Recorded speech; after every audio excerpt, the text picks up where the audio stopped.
died with no heir. The land has fallen into squabbling. Petty rulers vie for power and influence. Invaders from foreign shores come across to claim lands and enslave the inhabitants of our isle. You have lived safely, if not quite comfortably, in the halls of young Lord Robert of Salisbury.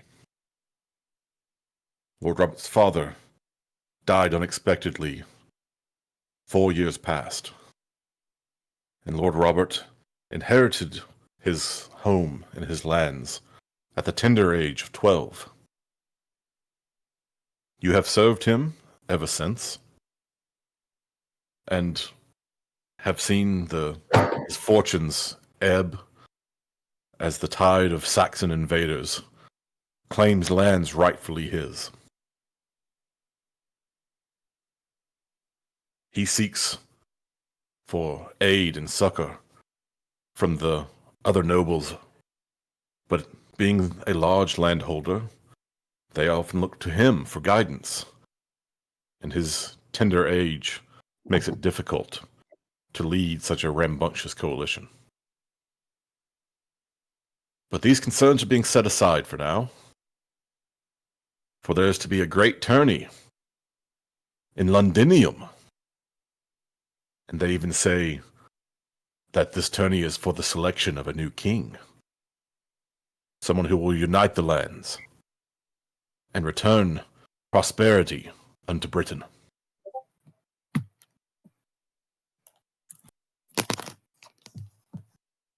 Each of you has traveled these 7 days from Lord Robert's Hall to the outskirts of Londinium. And you see, as you come around a small thicket of trees, there in the distance is the settlement.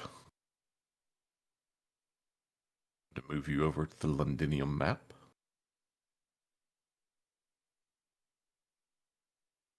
Can I see this all right? Whoa. Oh. Wait, is that the new Fang Clan map? I kid. Hey, Ben. Mm-hmm.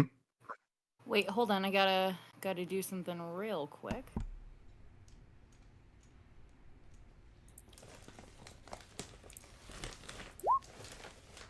What did the symbols on the map mean? You don't know. Ah, shoot. But you're coming down an old Roman road that goes by the name of Watling Street, coming from the west. And you see a large field of tents has been set up near the River Fleet as it feeds into the Thames. And you also see the walls that protected the old town of Londinium. None of you have ever traveled so far from your home. None, not even Lord Robert, has been to the great city of Londinium before.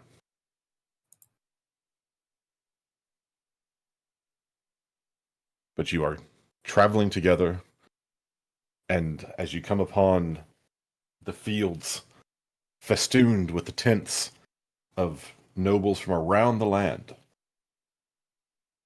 Lord Robert commands that you stop and set up the tents for your encampment.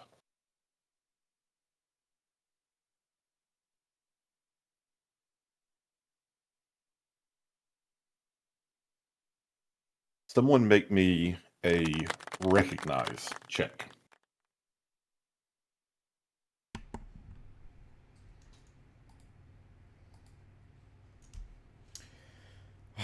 I'm going to be so bad at this game. So, What's the weather like, Ben? it's England. It's overcast. It's rainy. I really don't like this weather. But you recognize that dude over there.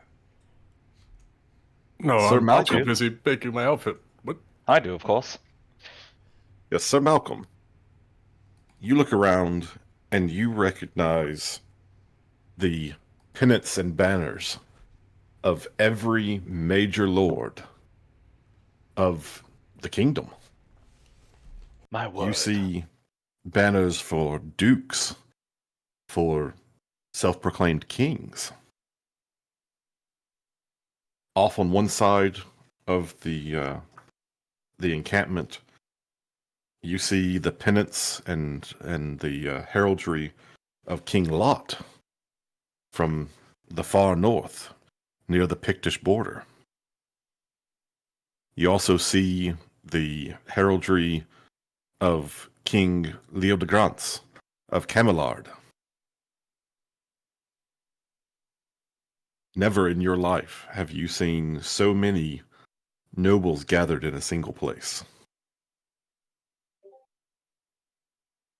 The others of you, as you look around, you're just stunned by the sheer number of the sigils of houses and, you know, duchies of manors.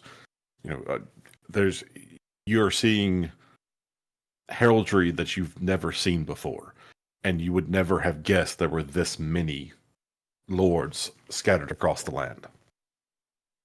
But you focus on setting up Lord Robert's pavilion in the appropriate place, as befits his honor, as he is not a duke, but he is a large landholder, not much below a duke.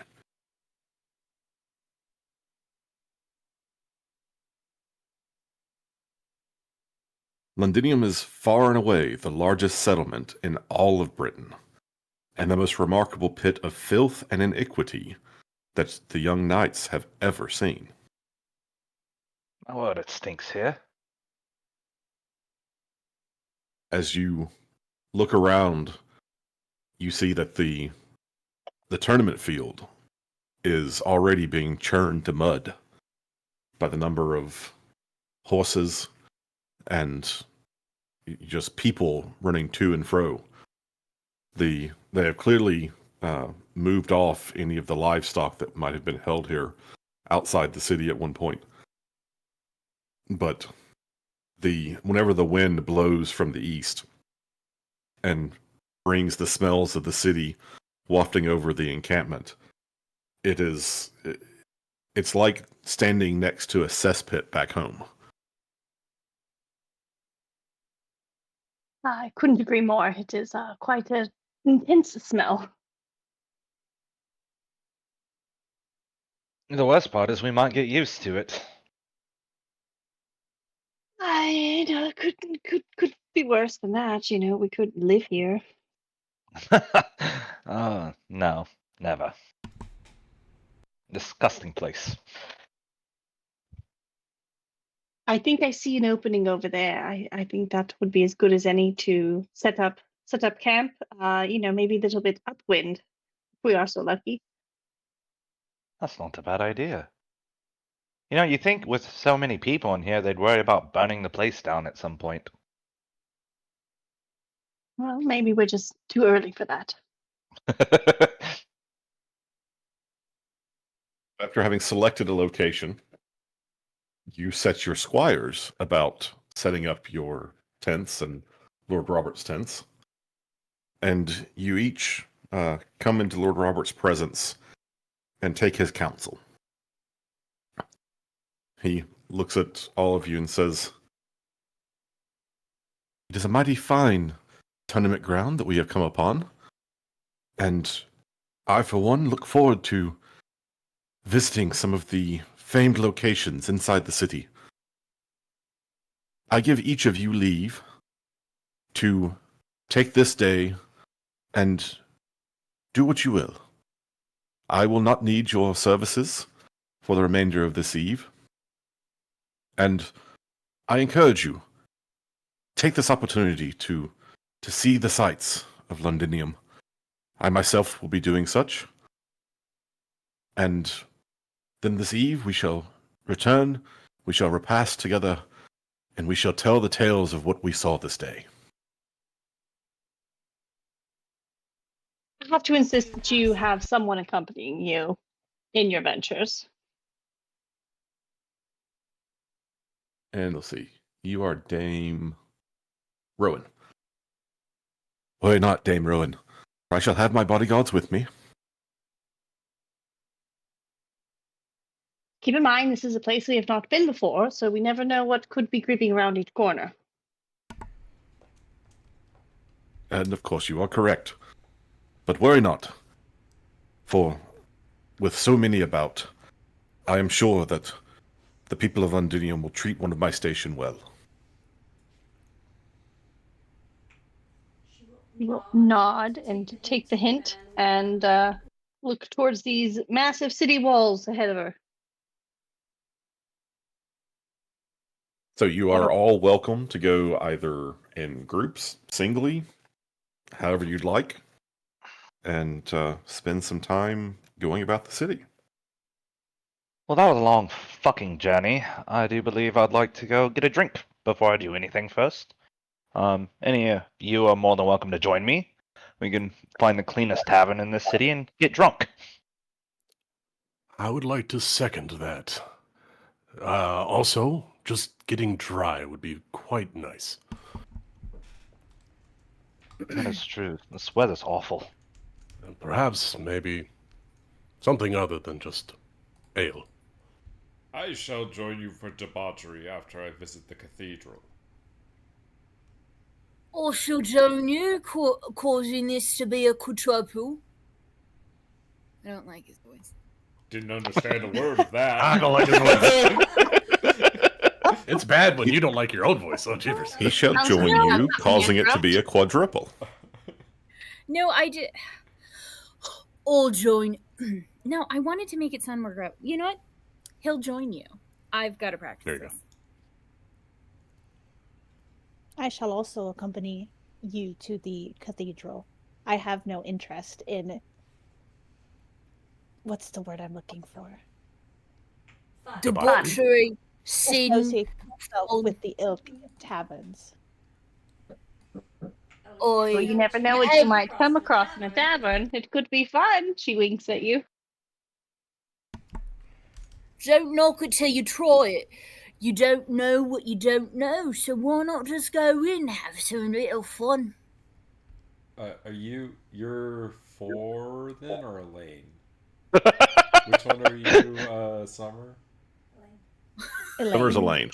Okay. Dame Elaine, they know... We know our pagan comrades in arms enjoy their vices. We leave them to it. Pagan, who you calling a pagan? I take the sacrament every Sunday. I say my psalms and my prayers. I ain't no pagan, but I do know that the Lord has allowed us to have a little bit of fun here and there while we still worship Him the way that we do. I might add, I'm pretty sure you're the one who drinks us under the table every night. After confession.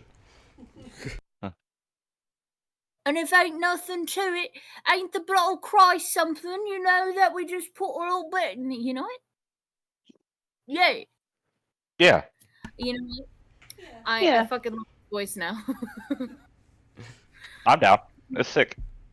Can Rocket. everyone understand me? That's Yeah, not the most point. More or less. That's not the point. I have a really low recognize, so sure. Okay, so it sounds like we've got 2 Malcolm? going for the cathedral, and 4 going for Let's go party. the tavern The to start clean- with. The cleanest tavern. That's very important to me. Wait, clean by what standards? Mine. By a night standard, thank you very much. What are your standards? How clean are you? But I am a very clean man. clean for the year 510 is a whole different thing than clean for today's standards. It'll be I'll all right. take it. It'll be all right. I'll take it. There aren't too many. Something with paved floors. Oh, Yeah, you might have maybe you might have a swept dirt floor. or Okay. fresh straw on the floor.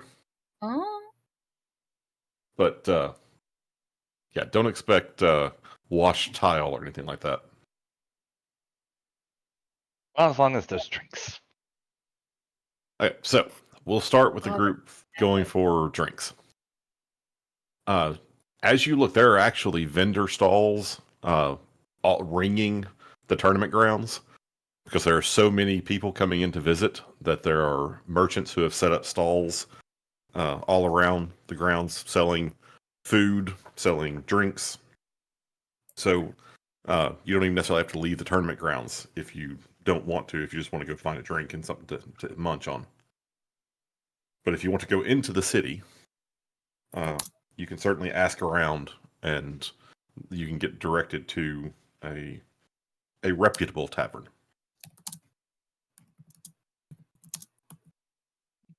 What say you all? We drink here or we go inside? Find somewhere with a roof. I would prefer a usually roof. when we have these outdoor venues in here, we do have a little bit of that spice left inside, a little bit extra. One time when I was around the countryside, I had something inside my drink. And in the drink, guess what was in there? A bunch of bugs, but I've never had a better time. Okay, so is that a roof or no roof? Why don't you just follow me and I'll find the best place? Alright, we'll go with you.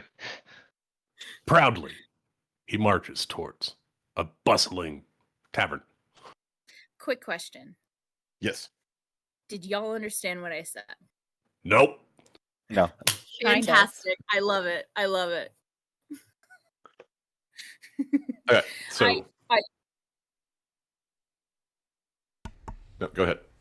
No, I'll tone it down when I'll tone it down when the situation calls for it. I love it.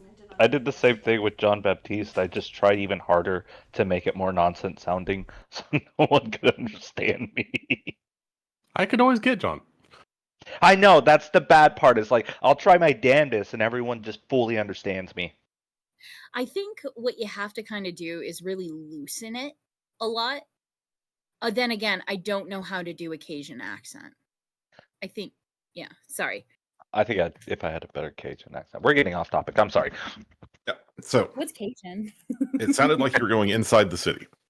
Yes, with how often we'll be spending in these tents, I'd really like to get an idea of what's on the other side of the walls, at least for today. No matter the smell. Perhaps we can find a shopping district and they might have some nice wares. Shopping I'd like to district. see the fashion here.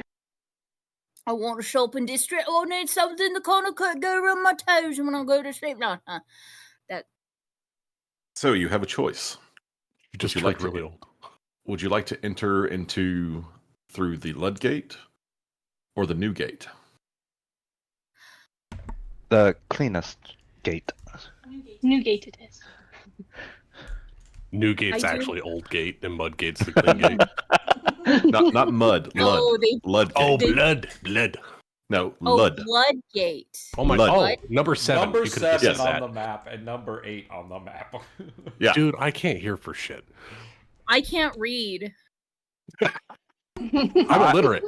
I can Who at are a 2 you? level. Is Scary? Damn. No, So, as I soon didn't as I invest heard. points into reading. As the four of you begin making your way towards the city walls, you notice on a slight hill next to the river, you see a large castle. Now, I need you to make sure you envision this properly. A castle at this time would not be a large stone edifice. This is a wooden structure surrounded by a fence made of large wooden logs, sharpened and sort of stuck upright. If you've seen Braveheart, it looks a lot like those castles, the wooden ones in the smaller villages, just on a much grander scale. Mhm. This is the Lud Castle, or the Lud Fort, that has protected the city for centuries. And you pass through the gate nearest it, gate number 7. And as you step into the city, you immediately notice that everything is crammed together. The lanes are claustrophobic in that the buildings are pushed so closely together. And as you walk through them, you can't help but notice the piles of garbage and offal that are just strewn about and that everyone seems to be marching through with no thought or no care. You see dozens, if not hundreds, of people walking the streets, doing anything and everything, hawking wares, pushing their way through to another building or business, stumbling out of darkened doorways, cursing and yelling from windows.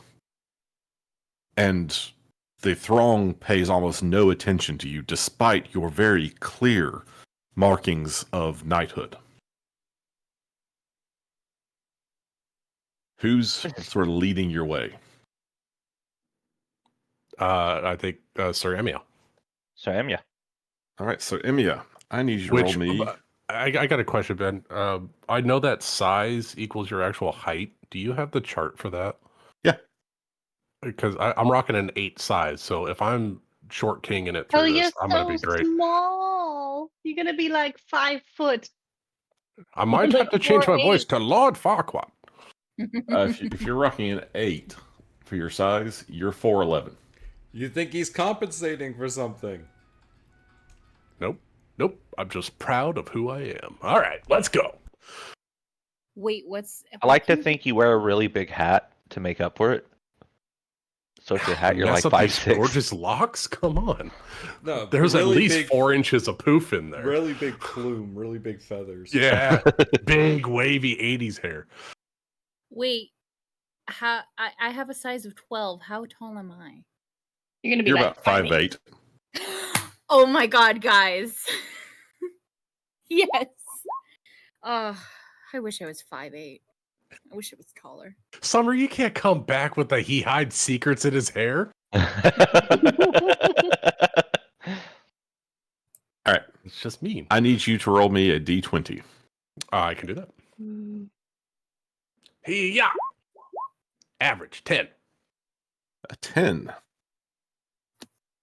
As you begin making your way through the city, asking for directions to a reputable place of alcohol service, you come across a man wearing friar's robes. And you decide, he seems like he'd be a good one to ask. And you approach him to ask for directions. What do you say? Excuse me, my good sir. We are looking for a clean-ish and dry place to rest ourselves after a long travel. Would you happen to know of any place that we can acquire some stout beverages? What's that? What makes you think I would know where a house of ill repute would be found? How dare you impugn me, you little peasant of a man? How? Oh, leave me. And a drunken friar has insulted you. Oh. Kill him. Oh, boy. If we just followed his smell, we'd be able to figure out where he came from. What is your proud score? 15. Ooh, okay. I need you to make me a check against your pride. Okay.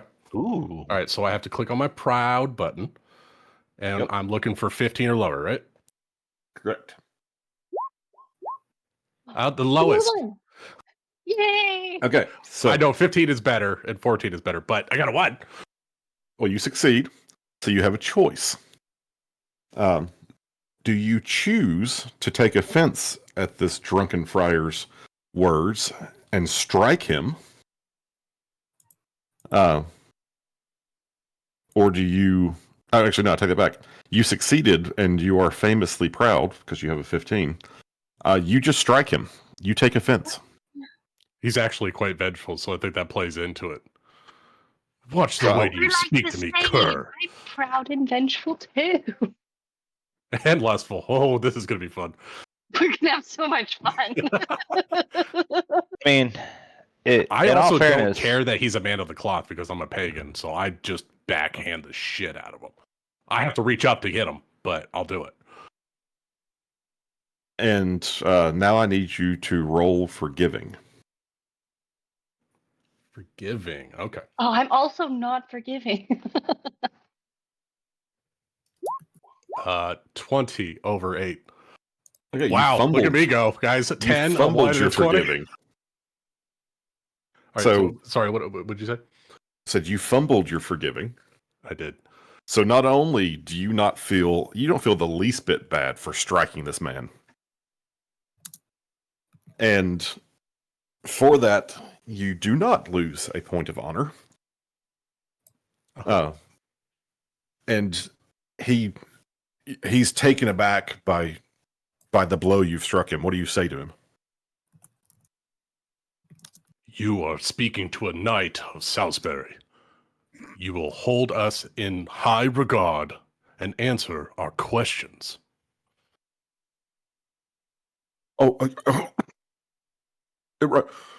Right you are, sir.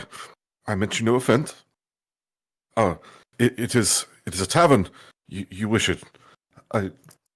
If you were to travel this road, not 30 paces, you will see a sign hung upon the door. The cluster of grapes. The wine and the beer. They are fine. Forgive me. oh, that sounds perfect. I Thank haven't you. drank wine in years. Please be more careful as you go down the road. Rowan's gonna do that psychic thing where she's just standing like at his shoulder with her arms crossed, glaring down at him. Okay. Moral support. We got this. Can't think of a quip to say that. The minute Malcolm hears that there's wine at a tavern, he's very energetic. He's gonna, he's very indulgent, so he's very excited about this wine. There's a fucking tavern with wine. Oh, I'm going there, and he's gonna start trotting off. Not like a run, but fast walk. Have you no pride, man? I am 10 and 10. Depends on the moment. Right, so Ben, just so I know, you said you talked about honor. Is there a place on here that has honor? Like a thing? honor is one of your passions. Okay, I don't have passions. Perfect. That's fine. You do your passion we for just didn't do honor it. should be a 15, but yeah, there's no impact to it at this point. So okay, so you four find a tavern, and we'll come back to you to see how long you spend at the tavern and what else you might get into. Well, If there's not good-looking people here, we might have to intermingle, guys. If I'm there, there's good-looking people there. All right. Gorgeous. Okay, so who all was going to the cathedral? I believe that was Summer and I. Yep. Okay, so you two, upon entering the city, also see the same. The layout is just small, buildings with thatch roofs, some with not tiled but shingled roofs, are just stuffed everywhere, and the lanes inside the city walls meander quite a bit. As you can see from the map, they bend, they turn, they twist, but you can see the spires of the cathedral there in the center of town, and it's relatively easy to make your way to St. Paul's. So, as you approach, you can see that the cathedral is just a massive Roman basilica. It has a large courtyard outside the basilica, and there seems to be quite a few people sort of gathered around it. The cathedral itself is by far the largest building you've seen in your life. It's almost hard to believe that you could even construct a building like this. But it has been constructed to the glory of God, and it fulfills that purpose spectacularly. Is there anything you'd like to do as you come up to the cathedral? I've heard through story that there are even larger buildings in other places in Rome.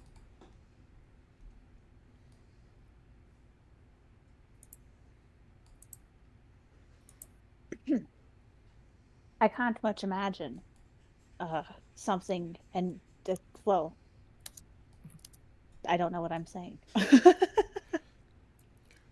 I heareth the words you are trying to speak.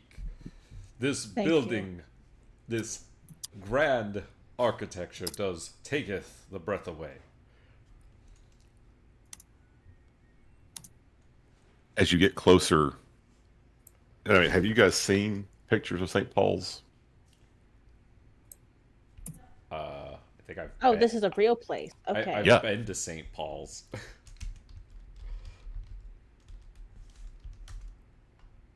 I mean, they did have to rebuild it at one point, but it is still largely based on the old St. Paul's.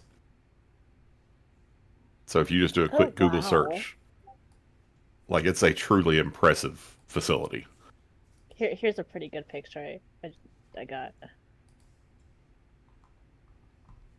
And something to keep in mind is that there are Whoa. large stained glass windows depicting scenes from the Bible.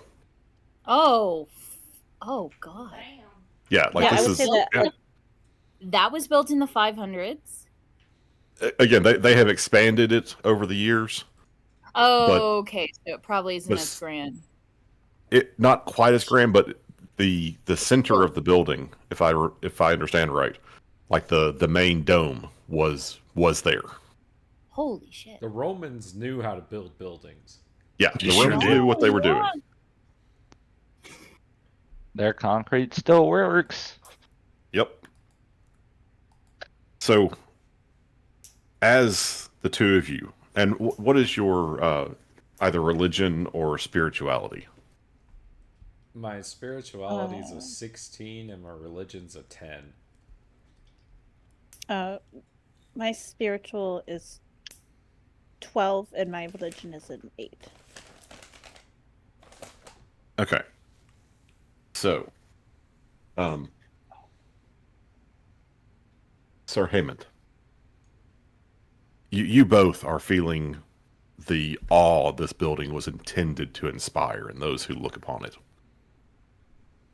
And as you're gazing upon the building, something catches your eye off to one side of the street that approaches the building.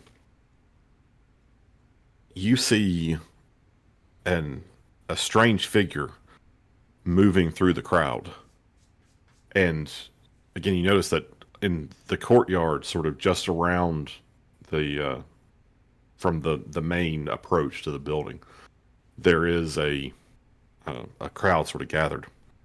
But you notice that at the outskirts of that crowd and moving back into the shadows is an aged, haggard-looking man in flowing, tattered robes. But the thing that strikes you the most is this slightly crazed but intense twinkling in his eyes. And I mean, you're 200 feet from him, but you can see it. Even more that you feel it. And only one thought comes to you. That must be Merlin. Everyone has heard stories of the last druid. The man who has, well, depending on the stories you've heard, you've heard all kinds of things. So I need you to make me, well, first, you're convinced that you just saw Merlin. What do you do?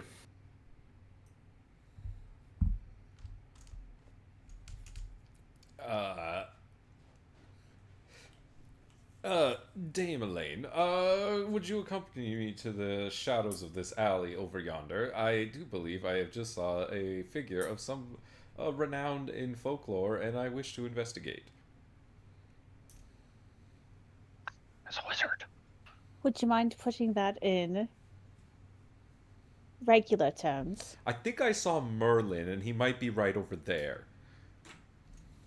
I believe you may be quite daft, but I will humor you.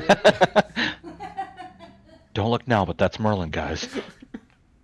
So, Dame Elaine, you're pagan, correct? Or no, you're Christian. Christian. Okay, I need both of you to make me a trusting or suspicious roll. Does But you're going to roll depending on which. Take a -5 modifier to your trusting, and therefore a +5 modifier to your suspicious, and tell me what your suspicious value is. Are we choosing based off of which value is higher? No, you just add 5 to your suspicious and tell me what the number is. 17. Mine's 12. Okay. With a 17, you have to roll your suspicious first. Nick, you can choose whether you want to roll trusting or suspicious first.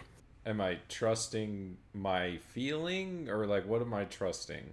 This is it's actually called a game hint roll. This is to see basically what stories you've heard and tend to believe about Merlin.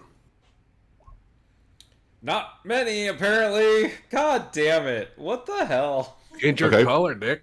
But now roll your suspicious. Don't be suspicious. Just as good. All right, and I have to roll suspicious, Yeah, you must roll suspicious first. and I don't need a Sorry, Dick. modifier on that, right? It's just 0. It'll be +5. We have the same Oh, to the problem roll? with Delta Green. Yeah. Oh, damn it! If I could just type.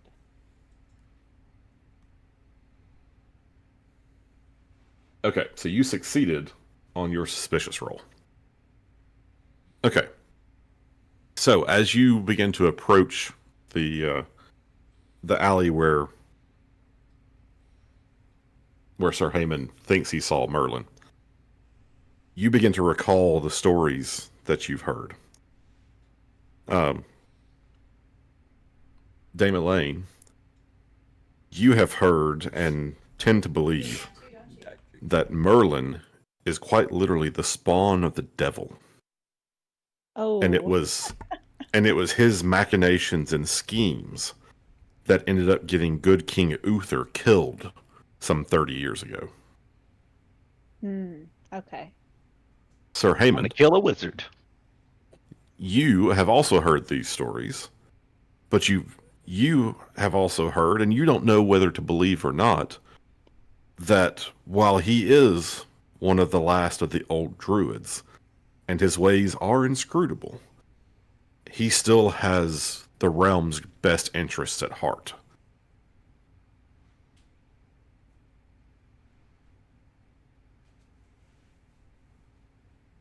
So, that's what comes to your mind as you begin making your way over towards where you think you saw him. Finger quotes.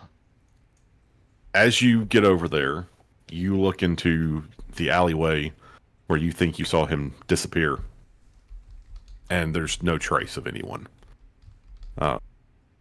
No one's standing there. No one's seems to be hiding in the alleyway. Yeah. And OG right there. as you see that, whoever it was has carried on, you finally look back at this crowd that seems to sort of constantly be milling about something in the courtyard. And you begin to approach the crowd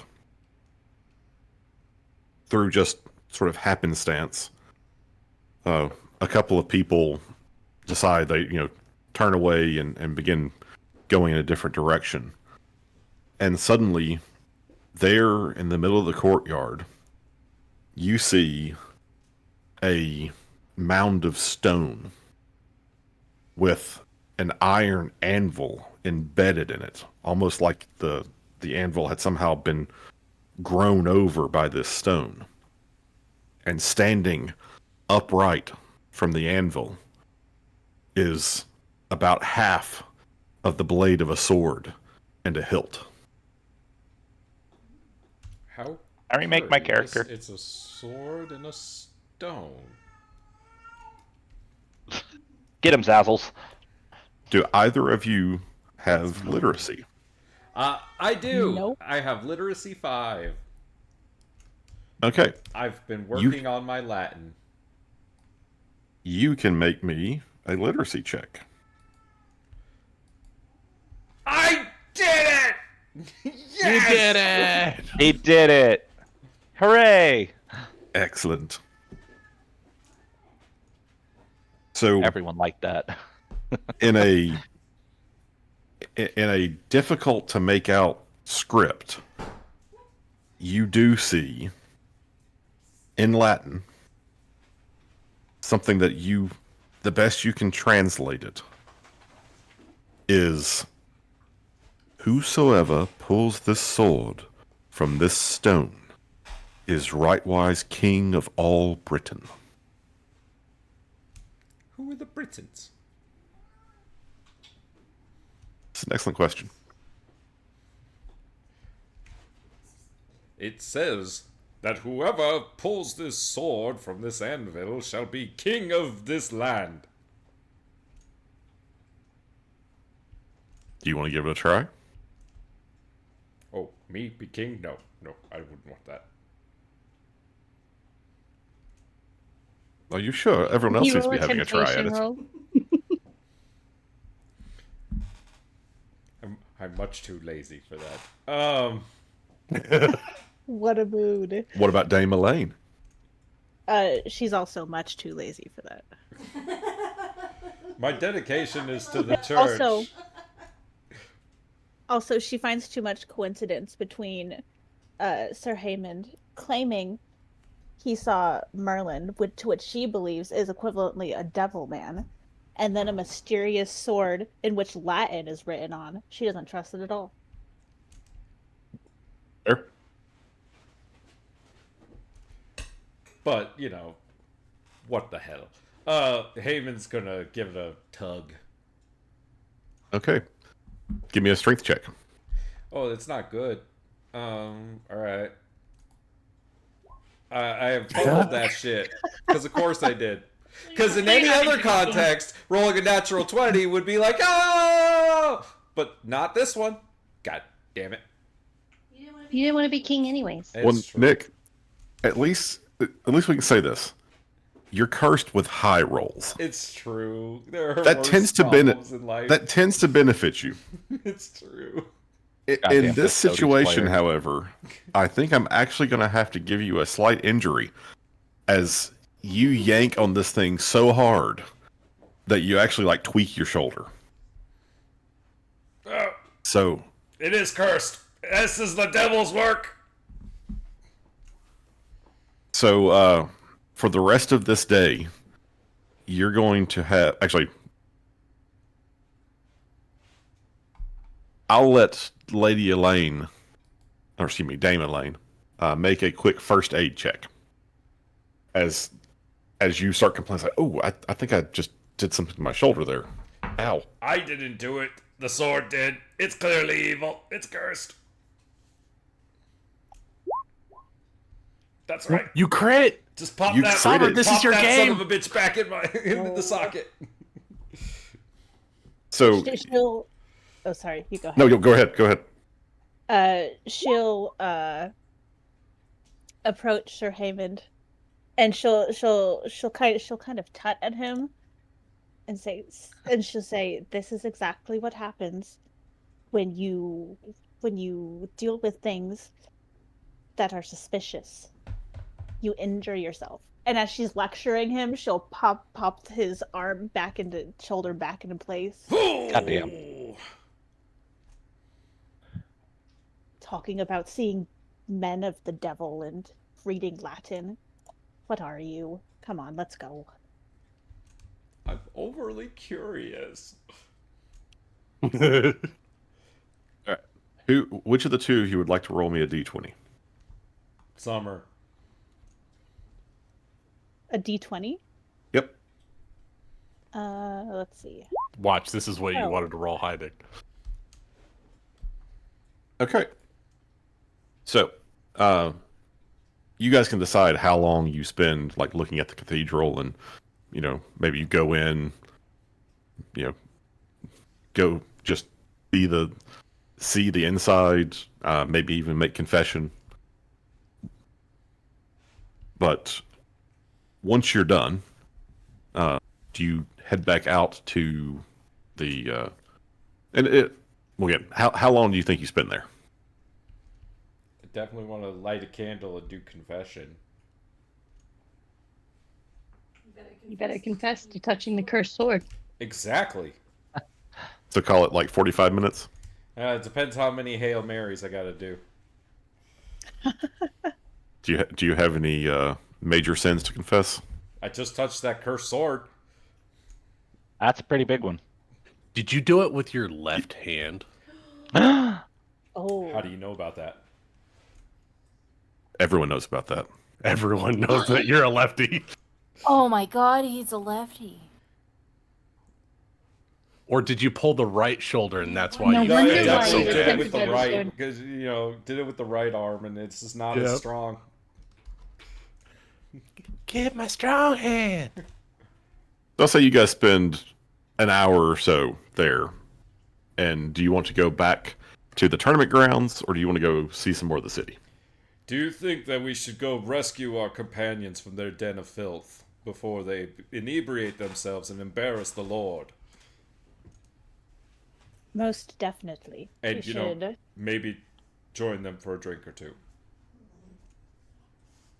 If that is what you wish to do, I will simply supervise and ensure that you all don't come to an untimely death.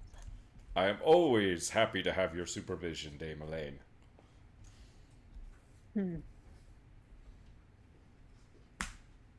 Every time people say Summer's character's name, I get Black Betty in my head. Amanda said the same thing, and that's why I'm Dame saying it that way. Dame Elaine. So I was like, every time you say Dame Elaine, I'm like, ooh, Black Betty, Dame Elaine, ooh, Black Betty, Dame Elaine. That's what we're singing in the bar right now. Dame Elaine. Oh, Dame Elaine. So as you guys begin making your way, sort of on the lookout for and listening for your companions, because you don't know exactly where they went. No, but I'm sure we'll hear them. Amanda, Yes. pick one or two. Uh-oh. Okay. Nick, I need you to make me a dexterity check. Got it. I did it! You did it! Nice. So, as you two are making your way through the town, you pass by in one of these narrow streets a two-story building. And Dame Elaine, you happen to look up and see that a housewife is getting ready to clear her chamber pots out the second-story window and pull Sir Haymond aside as the night soil mixes with the mud on the streets, but does not cover and douse Sir Haymond.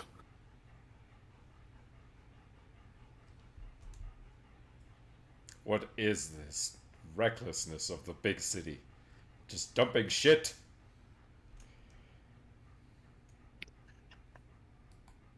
Is that what all your literacy gets you? Dumping shit. That's what it is. You learn to read Latin, dedicate your life to the Just church, shit. and just for what? To get shit dumped on you as you're walking through the street to find your pagan companions. Only 2 of us are pagans. So, how long do you guys spend at the tavern? As long as it's allowable. I think we were waiting for the churchies to come to us, right? Yeah. No, How you long guys does- just decided to go to the tavern. They decided to go to the church. Well, I thought they said we would meet up with you after the church. Didn't you guys say that? Yeah, I remember them saying they'd meet us there. Like, Okay. I remember Dame So Lane we're being drinking until they like, get here. I won't do that. But Sir Hammond was like, yeah, I'll do a drink, but I'm going to the church first. How So we will long? start early. How much do I have to drink to see God? That's how I read Let's it. test that theory. Yeah.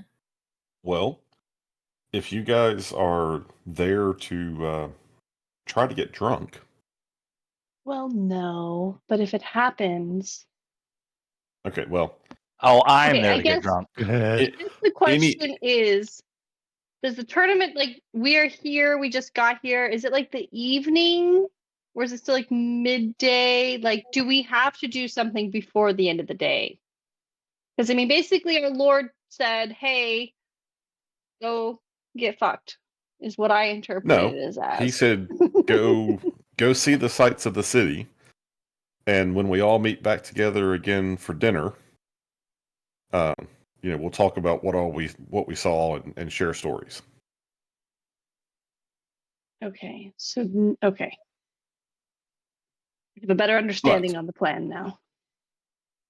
Any of you who have an indulgence greater than 12, Yo. I'm going to need you to make some indulgence checks because sounds like you're intending on having a good time. Cool. Oh, yeah. I'm on the knife's why we edge drink. there. Where are the indulgences? Your It'd be personality temperate traits, and third indulgent. from the Temperate or bottom. indulgent. Oh, I have a 7. Ah, damn it. I'm at 12, so I think I'm okay. I'm just gonna have a I'm at couple. 11. I still have work to do. I'd do this all night. And in fact, you do, or at least you're well on your way. So Wait, you're going to be at a I'd like minus to 5. encourage him while not The edge. following his pace. You Well, know, Sir a big man Malcolm- like you should be able to take twice as much as I can. Absolutely. Oh, he keeps being Australian. Oh, man. Sir Malcolm is going to be at a minus 5 penalty to all his skills for the rest of the day. Honestly, I don't think it's ever looked better on him. I think this is our best work yet. Even Yeah, flirting? well, so- What was that? Even flirting? Yep. Oh yeah, It's hard to be effective a flirt when you're drunk. I watch this. you're an ugly drunk. I am sorry, You're pretty. Oh, no. Sir, Oh, Sir no. Malcolm. He's like, I'll show you. Look what I can do. And he immediately gets smacked by the next woman who walks by. Yeah, I deserve that. I know. I interpreted that as he was trying to flirt with Dame Rowan. And he got immediately got gets smacked. by the next woman.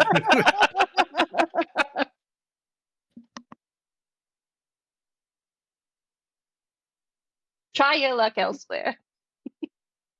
You know what? I That's plan fair. to have fun, and I know that's not with you. Oh. I can be fun. That's not fair. I'm a very fun guy. I have yet to see it. Oh, I can. Perhaps after another, though, yes? And she'll usher for another one for you. Another one. That Sir Abia's gonna like put his hand in between the glass and Sir Malcolm's hand. Dame Rowan, I believe that it might be in our best interest to not besmirch our good lord's name on the first couple of hours that we're here. You're right. Should we hide Let's not make too much of a scene. his brooch? What do we wear Oh, to show who's? well, I house was it? mainly mean that we might want to clean him up and move on. Oh, you've got the point there. We have a lot to do today. She'll walk up to. You need to change your name on roll 20. So I know, I keep name. looking for it, and I have to look at chat. Sir Jeremy. Sir Malcolm.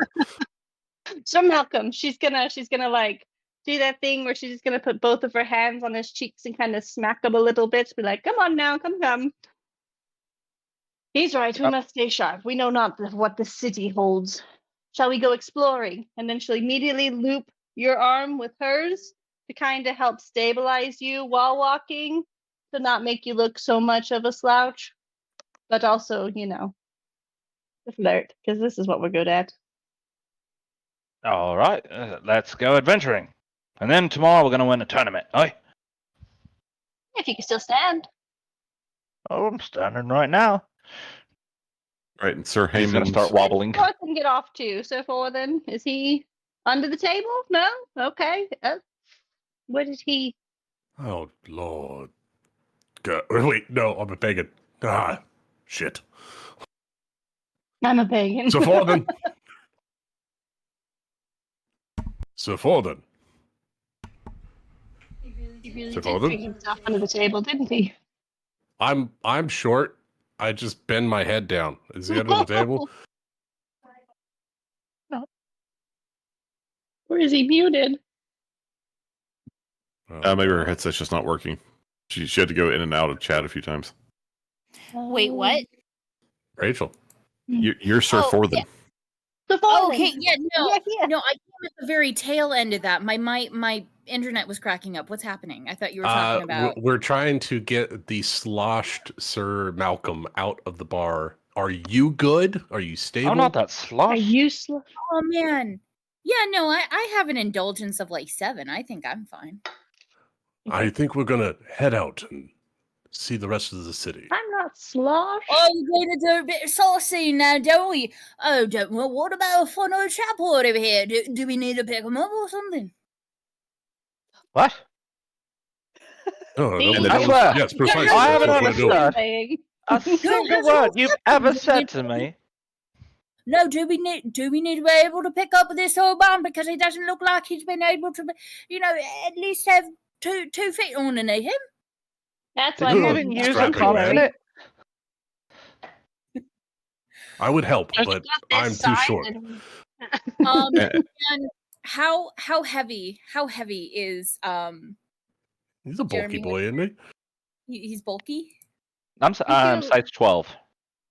You're size 12. Oh, that means Yeah, it's he the is. same size as me, so I can't. All Oh, three you of can us help. the same size. Aw. Oh wow, it's You get the three other side giants and with we're just gonna. me. Well, at any point they choose, Sir Haymond and Dame Elaine can make their entrance, or they can just run into you out on the street. Oh, As I have an we're idea. I have tripping an out. idea. I saw Okay. this one down at one of the monasteries, or when one of the nuns got a little bit too much into the wine. I can make him walk quick into a super gentleman. We got about most of that one. I didn't What get was to that know. last Okay, silver the monastery? trenchman? A sober gentleman. Snow. Oh, gentlemen. Yes, of course. Of course. Can I please have Sir Malcolm's hand, please? Yeah, Uh, you can hand? take and whatever Sure. you want. Go ahead. Yeah. Hey, Rowan I will hand the hand out to you. She'll grab his arm and just push it towards you. can Ben, You're our doll Mhm. now. are there any horse troughs or any large puddles of water outside? Oh, there are definitely some large puddles. It's just me and I'm a Ken. Any like barrels full of water or anything? That's so cruel. Yeah, you could probably find a barrel full of water. All right. Jeremy, I'm sorry. Oh God, what's my character's name again? Forthin. We'll guide him over to a puddle. We'll guide him over to one of those waters. You know, see here, when I read, no, I can't read, but I did hear one fire saying that, you know, one of the reasons why we do the baptisms is, you know, it wakens the body and everything. And, you know, it always comes back over. So whenever we have a fat fry over here, I always saw them going deep into the burrow. So, anyway, plug your nose and let's Wait, go. no, I'm not. I'm the minute He's going to dunk him in the barrel. Dunk him in the barrel. the minute he says Bones? baptism, he's gonna start fighting back. I want to overpower PvP, this. let's go. Rowan's gonna slap Sir Emia on the shoulder, like, job well done. We've done good here. I think we did mighty fine by our fellow knights. I'm No, glad he's going to baptize him and not us. Stop Aye. struggling. I'm not actually baptizing you. I'm just trying to get you a little bit closer to reality. What do I you roll? think that Sir Malcolm is going to kill Sir Forthin? I don't really think you need to roll anything. Nah, they'll be fine. If he gets too bloody, I'll take Malcolm, you take Forthin, and we'll just separate them. I'd like to imagine that this is the scene that Two of us Eamon standing and there with Elaine our arms walk up crossed, just on. watching them dunk each other in the barrel. My word, what do Shake you heads. suppose they're doing? Oh, exactly. I declare, Sir Forthin, are you trying to baptize, Sir Malcolm? I'm not trying to baptize the little chap here. I'm just trying to make him more sober. And he's going to pick up Sir Malcolm's head. Oi, you feeling sober yet? I'm sober. You can let me go now. Oh, you don't look sober. One more dunk for the Lord. By Lord, I mean sobriety. And then I'll undunk him. Pat him on the shoulder. Does he look more sober now? He looks pissed off. But is he sober? Is he more sober than before we dumped? I'd say yes. Oi! I'm fit just a little kick in the arse right over there. You know, you feel a little bit more touched on the earth, you know? 2 feet on the ground, you know? You know, I just want to say, you know, that's the only way of doing it. Now, you don't have to feel all sick in the morning, too, because you've got your water in your paws. And the stink. It's not stinky water. I sure hope that it's fresh water. Otherwise, bad It might things not gonna be. happen. I dare say that the people of this village throw their shit from the second story. Sometimes course their all shit I do, walks down the street. Rowan's gonna walk up to Malcolm and she's gonna hold out her flask to him and be like, I'm sorry, it was quite a show. I do apologize. It's well worth it though. He will take the flask and take a drink. That better be filled with water. No, wait, no. Water's actually pretty not good. That's bad. Never mind. Retract. Had to help wash down the baptism. Now, what sites are we gonna go see? Let's make sure we have good stories for Lord Robert.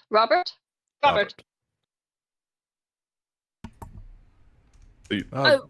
What did you Lord, two what- get into? Dame Elaine and Sir Hammond? Well, we saw the most amazing sight that one could possibly see in this city, which is St. Paul's Cathedral. It is truly a breathtaking work of art. Quite the structure, I'm sure. The cathedral is quite lovely.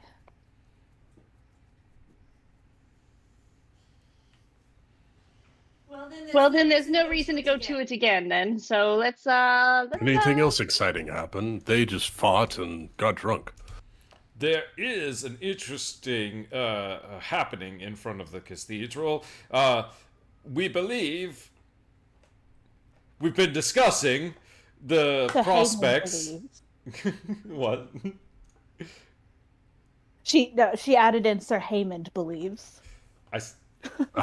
There's a suspicion that a famous person of note has left a sword stucketh in an anvil, stucketh in a stone in front of the cathedral.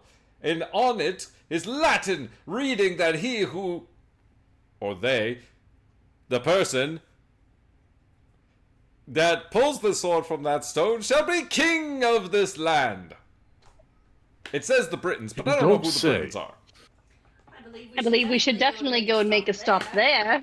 That would be something to report to Lord Roberts. It's cursed. We should not go there.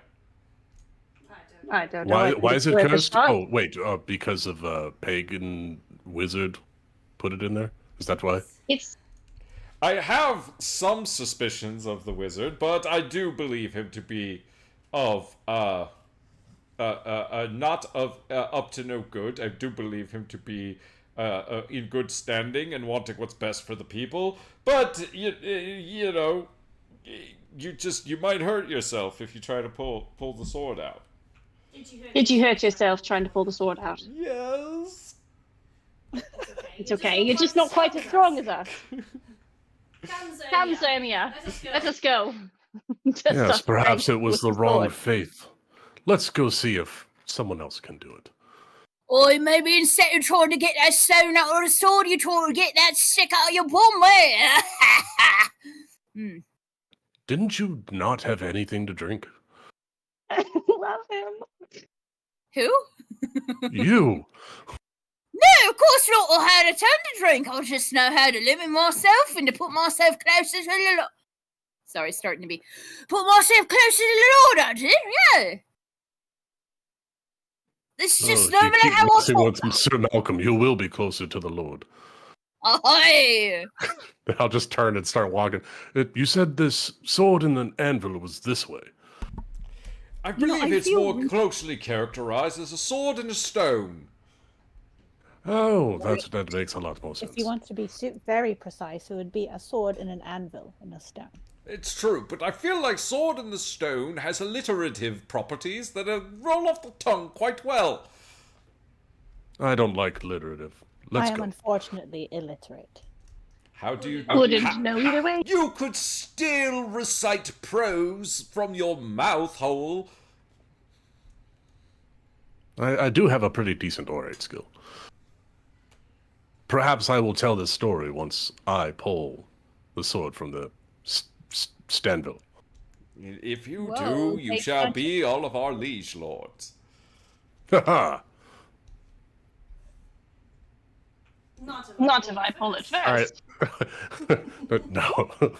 Well, honor dictates that the ladies have first right. How's my mouth hole? Let me roll intimacy and let you know.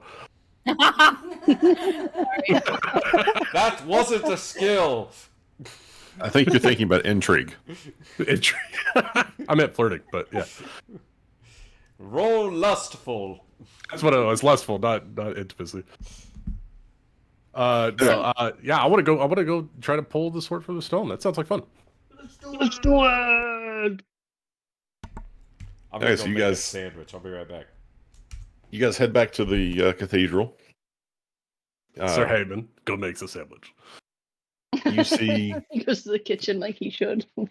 you see the layout as it was described before. There's still, a bit of a crowd. People seem to come up and look at the sword, and then some go up there and try to pull it, and everybody makes fun of everybody who goes up there and fails.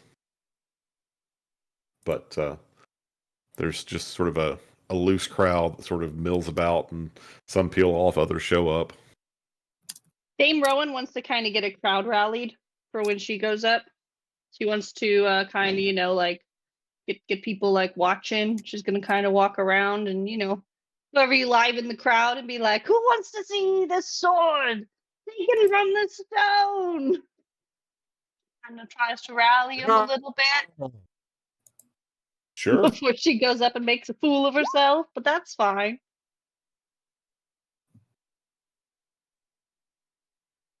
Ben, is there? I know there was Latin, but is there any like pagan symbols on this stone, or is it just Latin writing?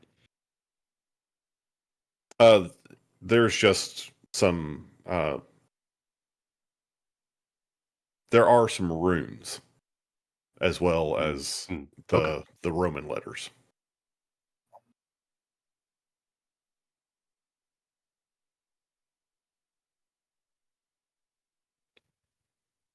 Dame Rowan, if you would like to go first. Gladly, yes. I'm a very proud person. I am too, but I'm slightly more generous than I am selfish. So you're gonna go up there and try to pull the sword out. I'm gonna give it a go. All right, maybe a strength check. Just click the strength button. Should be able to. Yeah. No modifier. If she crits, No modifier. I'd laugh so hard. Like 7. you get a good grip on this, and you feel like you've got good grip, you've got good body position. You start to pull and pull, and it doesn't even think about budging. You can And see like her face kind of turning red as she's straining, kind of holding her breath a little bit because Yeah, and you she feel- rallied the crowd. and you feel like you really got into this. Like this, if it was going to move, it's like you were going to make it move, and it just doesn't. This is clearly just a stone. This isn't actually a sword stuck in the stone. It's some sort of trick, some sort of so Rowan and Dame Lane said some sort of sorcery of whatnot. Let's give a cheer for Dame Rowan. That was a valiant effort. And you hear some people back in the crowd going, "Could you believe that? A dame thinking she'd be king?" Oh, Oh, I don't she's see you coming up she's there. gonna go and glare at those people. Sorry. No, you're good. You're good. Please interrupt. How small are these people? Who said that? You can't make out who it was. You just heard it among the voices. I'm gonna try to go pull the sword. Go for it. Just try to wait. There's a little step here, a little step there. All right. I stand on top of the anvil to give myself some more leverage with my short little frame. Small. You need a stool. I'll have your head. Ha! Shit. I think I should have used the stool. As you start to pull, Just fall backwards. You fart a little bit, and your grip gives, and you fall back off the anvil. Can I try to turn a fail into a graceful dismount with my awesome dancing skills? Sure. To save a little face. Make your dancing check. Nope. You try, and you're like, "Oh, okay, I can recover from this. I'll just do like a little pirouette, sort of face plant." So instead of just like falling on your butt, you try to like turn it into something else, and now you land on your face, and everybody starts laughing. Pick myself up, grab a handkerchief, wipe my face. Well, that was... Oh, you won't be king today. Yeah, I don't think they would accept someone like me as king anyway. You say, Fortnum, is it your turn? Oh, is you talking about? Yeah, no, totally. I'll totally do it. He's going to a random person next to him. He's going to go, "I'm going to make a bit of a joke make myself look like a bit of an ass, making people a little bit laugh. And he's going to walk up. He's I gonna don't- become king. No one this said is- my this is joy gonna looked like an continue. ass. Oh, of course not. I mean, come on, ain't this just a bit of a stone? This seems like a pretty weird way to kind of put head of a government, Anyway, I don't actually say that, but I will attempt to do it. But he's gonna do it a little bit, with some pizzazz, kind of like, because I'm not gonna get this stone. I'm not gonna get this. Well, let's I go need for a it. strength, right? Yep. Okay. Or are How you trying to? If you're not really trying to pull it out, are you trying to do more of something else? I guess give the people like a bit of a laugh. I think they already Okay. got one when I fell down. I'll say you're doing more of a performance sort of thing. So Yeah. I'll let you roll your orate skill. You're basically up there, sort of working the crowd a little bit as you go up here to pretend like you're going to pull this sword. No. I don't think I'm very oratal. That'll be funny then. It will, yeah. Can I lust the crowd? No, I can't. Okay. Where is orate again? Orate? It's in skills. You got an 8 in it. Okay, It's better than your lustful. skills. I mean, yeah. I just feel like I'm gonna fucking fail. I am. You're trying to fail, aren't you? You feel like you're going to Oh, roll yeah. low? You mean you're going to succeed where you want to fail? Oh! Oh my god! Yes! I did it. Yes, you go up there and you're just sort of hamming it up. Making you intentionally, let a fart go as you go to grab the thing, and the crowd starts laughing, and everyone seems to be having a good time. And as you begin to pull on the sword, all of a sudden it just slides out of the anvil. No. That is correct. No, it doesn't. Yeah! Love it. Quick question. Is it the lower the score, the worse you're at it? Or is it the higher how does it... You want your skill, if you want to succeed, you want to roll under the number. Okay, so a higher... Oh, sorry. Yeah, a higher skill value is good. Oh, thank God. Rolling lower is generally good. But okay. when it comes to and we'll get into this here very shortly, if you're in a contest with someone and you're both trying to, do something, whoever rolls the highest number and succeeds wins a tie. Okay. So, let's take something. Let's say you had your battle skill. Mhm. Everybody's got a 5. So if you were having a contest and you need to use your battle skill, you'd have to roll under a 5 to succeed, or a 5 or under to succeed. If you rolled a 1, that's a success. But if somebody succeeded by rolling a 4, they would have the better success compared to yours. Okay. All right. Well, that makes me happy. Yeah. As Nick put it earlier, it's price is right rules. Closest without going over. Okay. Yeah, because I've been hamming it up with Fourth, and he's quickly growing on me, and I was worried that I was playing him wrong based on the personality traits, but okay. All right. Is anybody else going to attempt to pull the sword out?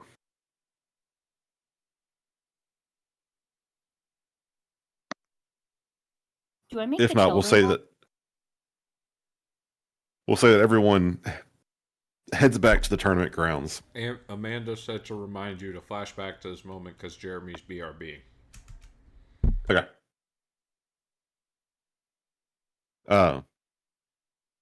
So everybody heads back to the tournament grounds. You meet back up he's with Lord back. Robert.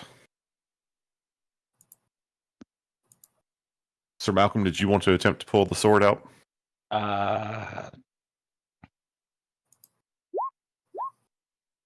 Sure. Strength roll. Yep. And do I have -5 on this one too? I'll say not your strength. Nope. So yeah, you get up there, you start to yank on it, your grip gives out, you stumble back, doesn't even budge. That's a goddamn trick. Do the people believe that this was a joke because he? No, they think he tried. Oh. But you all gather up for dinner with Lord Robert.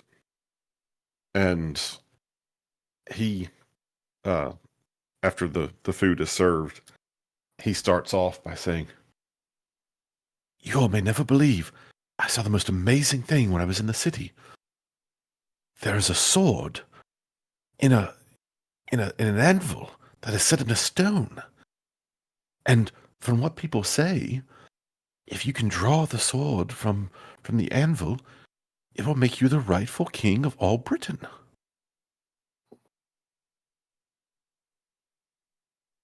Did you all see that when you were in the city today? I did. Indeed we did, my lord. Well, I do hope that... Well, I hope it's true. That would be most amazing to have God anoint someone in that way. But I know I saw many attempt to retrieve the blade, and it seems not even to budge. I suspect some magic is at work here. And perhaps it is... Well, perhaps it is some trick of... Well, of a devil or some such, to tempt those of us to attempt to rise above our station.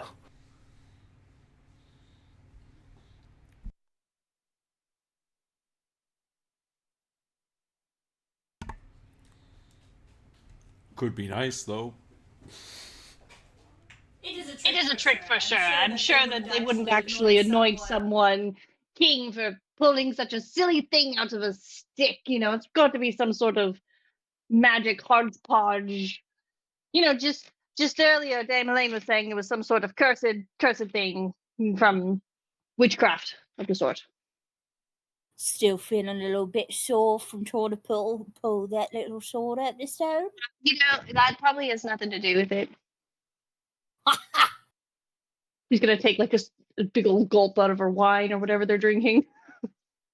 Oh, did some of you attempt to pull the sword out? I mean, attempt is a strong word to use. I wouldn't say attempt. It was more of just like a test of just curiosity. Really got the best of me, and I may have dabbled around it, but I wouldn't say I gave it my best heave ho. It was just more of an inspection to see how sturdy it was, and it seemed just a little too sturdy to be real. It's just gonna stop talking and eat. I did try with it, but ultimately I decided that cane just ain't for me. Running all the countryside, trying to do taxes, the economy, and the vessels and stuff. I decided to hang it up. Make the people just love their just everything.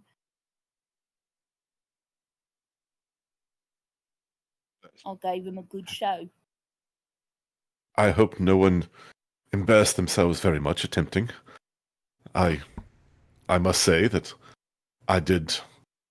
Well, my mother has always told me that my line goes back to the kings of old.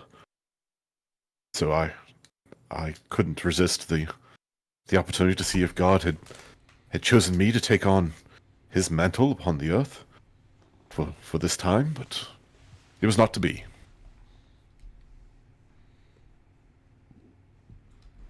Listen, surely there were other exciting things that you saw and did in the city. Tell me what you did today. And you all can You share your stories about what you saw in the city, places, unusual or interesting sights. And you pass a pleasant dinner. I want to make sure that he knows that Sir Malcolm was baptized today, which was quite a sight to behold.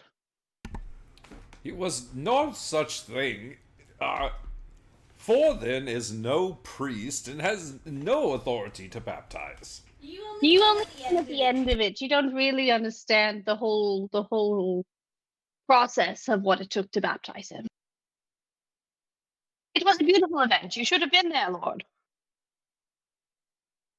I ain't pretending to be If getting your head dunked in a barrel of water is all it takes to join your kingdom of heaven, it's really silly to me. And Lord Robert says, Okay, hold on. As a very spiritual Christian, would I take offense to that? that's up to you. I feel like I might. Crusades have been waged on lesser Not yet. tourism. We got like 400 Not yet. years. This is the first crusade. Oh no.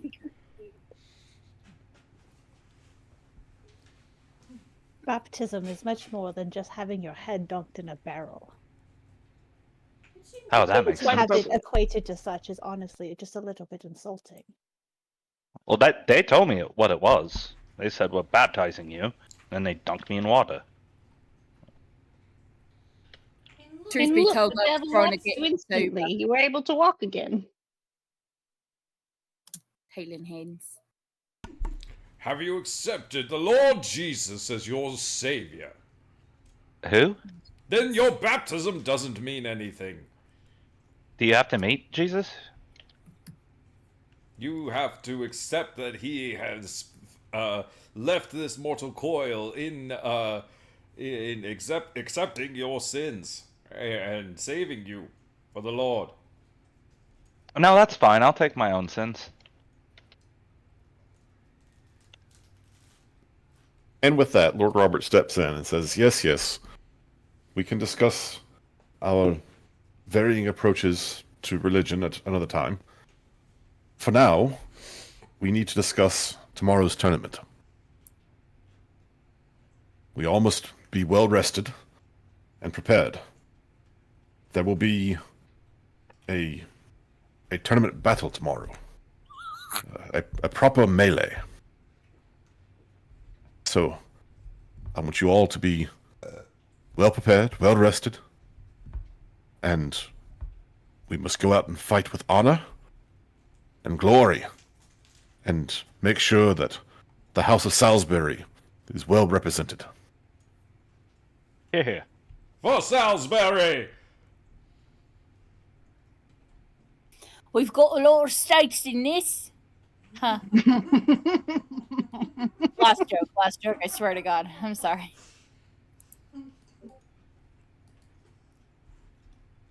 So, unless anyone has any last things they'd like to do. I've changed my mind. I want to baptize Sir Malcolm. What? Did you see the gift that Rachel just put in the alternate worlds? Oh my god. Like I said, I've changed my mind. That little baby's having a blast. That looks like fun!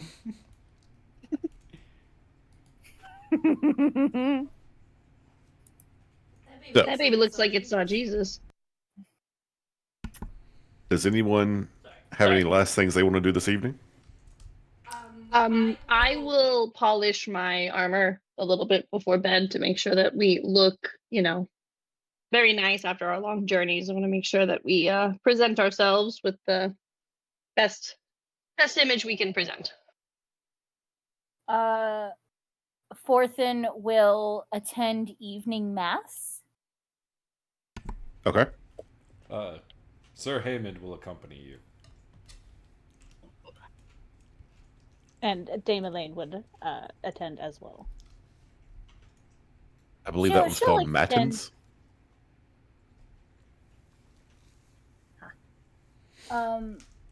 Forthin will extend the invitation to the godless heathens. No, to the pagans. Well, but I've got really quite a lot to do before tomorrow, so you send them my regards. So you're attending Vespers. When else would you get to see the most glorious building in all of the land?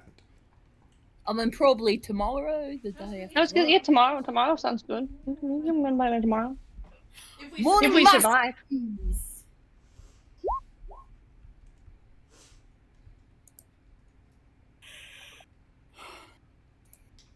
Yeah, but you guys enjoy your sermons. Let me know how it goes. If anything exciting happens. She's going to continue polishing her armor. And you enjoy your slaughtering of a pig. Or whatever it is you do to worship your gods. Oh, are we eating pig? That sounds delicious right now. I'm starving. That sounds quite nice. Wait, is Dame Rowan a pagan too? Yeah. Oh, I didn't stutter when I said all the pagans were going to the bar. I thought it was 50-50. I think it is. Yeah, there's 3 Christians and 3 pagans. Which means our Lord does not discriminate. He is young and naive, but he is just. Oh, you insulting the Lord? No. No, not the Lord. Our Lord. Oh, okay. His No, lordship. Which could Lord be Roberts. worse. You have 2 lords? Lord That's weird. Robert's trust of you makes no sense to me, but I trust him. More than gold. I'm just All kidding. right. You guys know you're my friends. Right. Okay. So everyone performs their evening rituals. What is You, Mass? What are they doing now? Matins is actually the morning service. It's Vespers is the evening service. Oh, okay. But everyone gets a decent night's rest.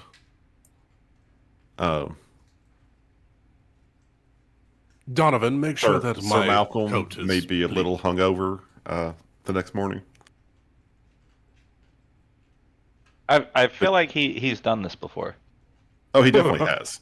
Doesn't mean he's not a little hungover. That's fair.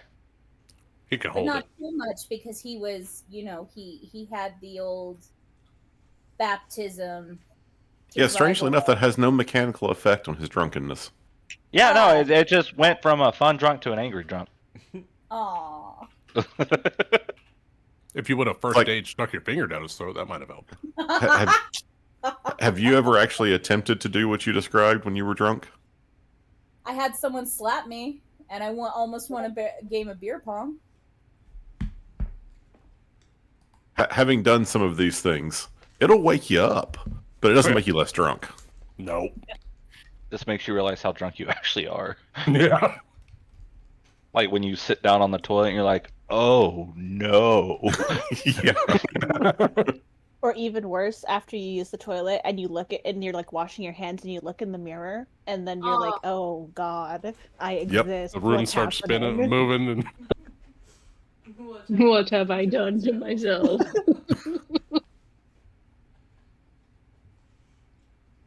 Okay. I'll So- test that theory next week. Here's what happens the next morning. You all arise. You get dressed in your battle armor. You arrive at the field of the contest. And the... Oh, I named Yeah. my squire. His name's Kevin. Excellent. We have Kevin? squires? Yeah, he said the squires helped set up the tents in the very beginning. Oh, yeah, you have squires. You're knights. You have a squire. I got Kevin. He's not too bright. But he's got a good heart. Aw. Does he like fire? I Better hope be. not. The group of you travel together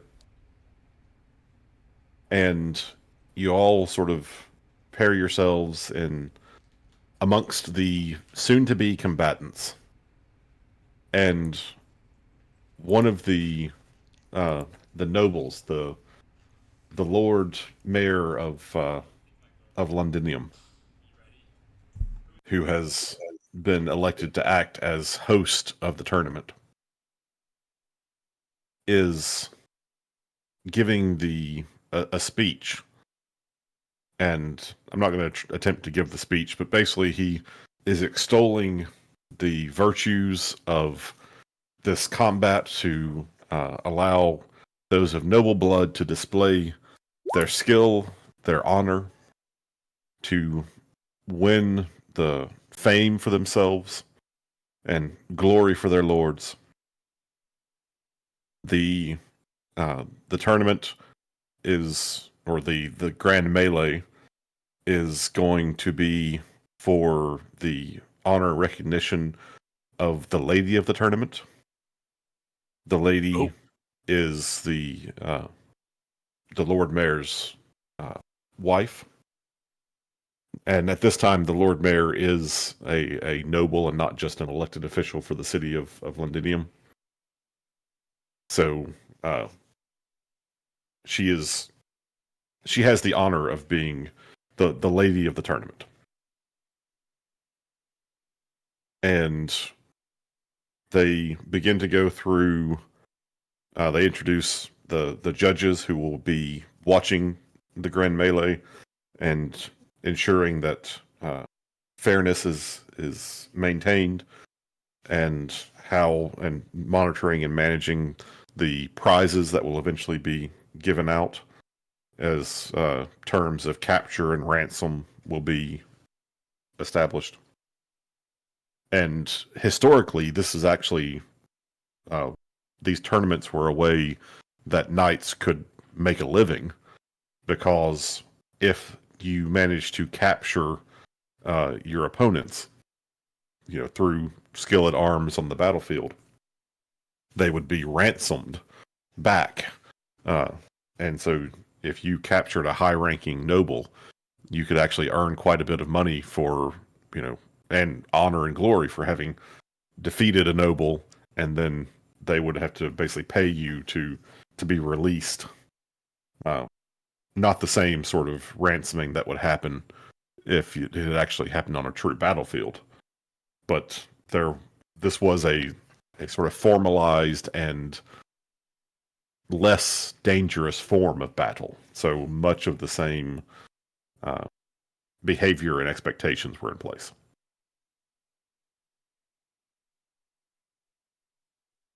So, as the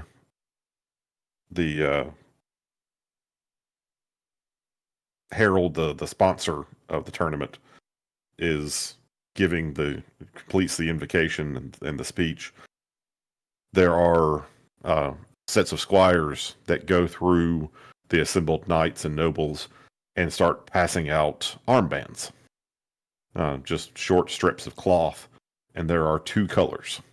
There are red and blue bands, and as they are given out, that sets up the teams. So you'll have, the team with the red armbands will be, fighting together.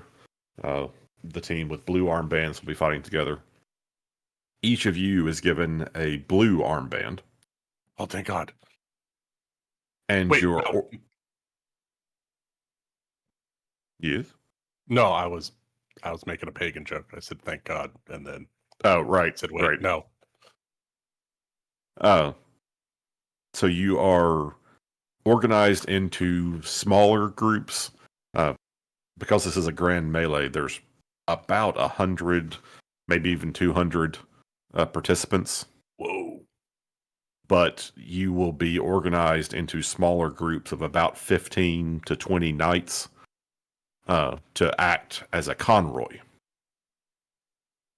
So all of you will be grouped with a few other knights, and the highest ranking individual in your convoy will act as the leader.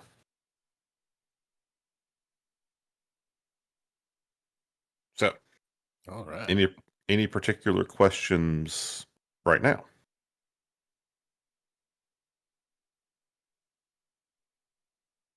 I think I'm good. Let's figure it out as we go. Okay. The melee may last for up to half a day, or even several days, depending on the size and who's sponsoring it. This one is expected to last a good chunk of the day. You get divided up into roughly 2 even sides, and then the smaller conroys. If members of your group get captured, you can attempt to rescue them. Generally, this is not intended to be fatal, so you will be working with what are termed rebated weapons. And a rebated weapon is not sharp and is therefore less lethal. Again, emphasis on less. So you will still be doing damage, but because the weapons are effectively blunted, you only deal half of your damage when you do roll. Critical hits do still add, extra damage if you should get one. And if you pick up injuries or such, that's just part of the tournament. I really should have invested more in my combat skills. Is there an archery contest? There are other contests going on around, but as knights, all of you are expected to participate in the Grand Melee. Okay. Here are the general rules. It's pretty simple. If you are using lances or other sharp weapons, like if you want to use a sword, you'll be given a blunt sword or a blunted lance. A knight is considered defeated if they are unhorsed, if they are knocked unconscious, if they are killed, but obviously that would be an accident, or if they choose to surrender. When an opponent is defeated, their steed may be taken and becomes the prize of the winner if the knight or their squire can bring it to the safe area and leave it there. Knights on the same team, and especially in the same conroy, are expected to assist each other, and multiple opponents may attack an individual knight, so you can team up on people. Oh, thank God. Wait, never mind. Okay. You guys ready to combat? Yeah. In the name of God, I shall strike them down! Oh, aren't they doing the same thing? Yes, we're all striking each other in the name of the Lord. Not me. Ha ha! Who do you That's who it worship? is. Nature itself. Nanya. Nanya. I worship Nacho God. So here's the first thing we get to do. You are being assigned to a conroy, and you are actually in the conroy of King Leodigras. So he will be the leader of your conroy, even though you have Lord Robert with you. It is important to remember Lord Robert. Actually, no, you wouldn't have Lord Robert with you He's just yet. 15 years old, sir. He's still too young. So He's just a boy. You're fighting on his behalf. But King Leo de Grants is going to be the lead of your conroy as a member of the blue team. So this is where the passions would come in. Just to simplify things, I'm going to say that everyone is going to use their passion for their homage to their lord as the reason or the thing you're using to motivate yourself in this combat. You're out there to make, to win fame and glory for Lord Robert. So if you don't have a passion, if we didn't go through that for your character, just assume that's a 15. If you did do passions, what are your your homage passions.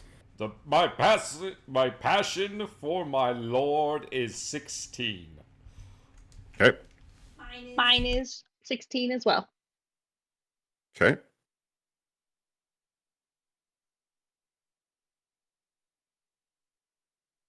So Forthern, I'm pretty sure you had an homage. Oh no, she broke it. Sorry, guys. Had to step away after I quit. After I said I was back. My passion. Yeah, passion homage. Yeah, my homage to Lord Robert is. Here we go.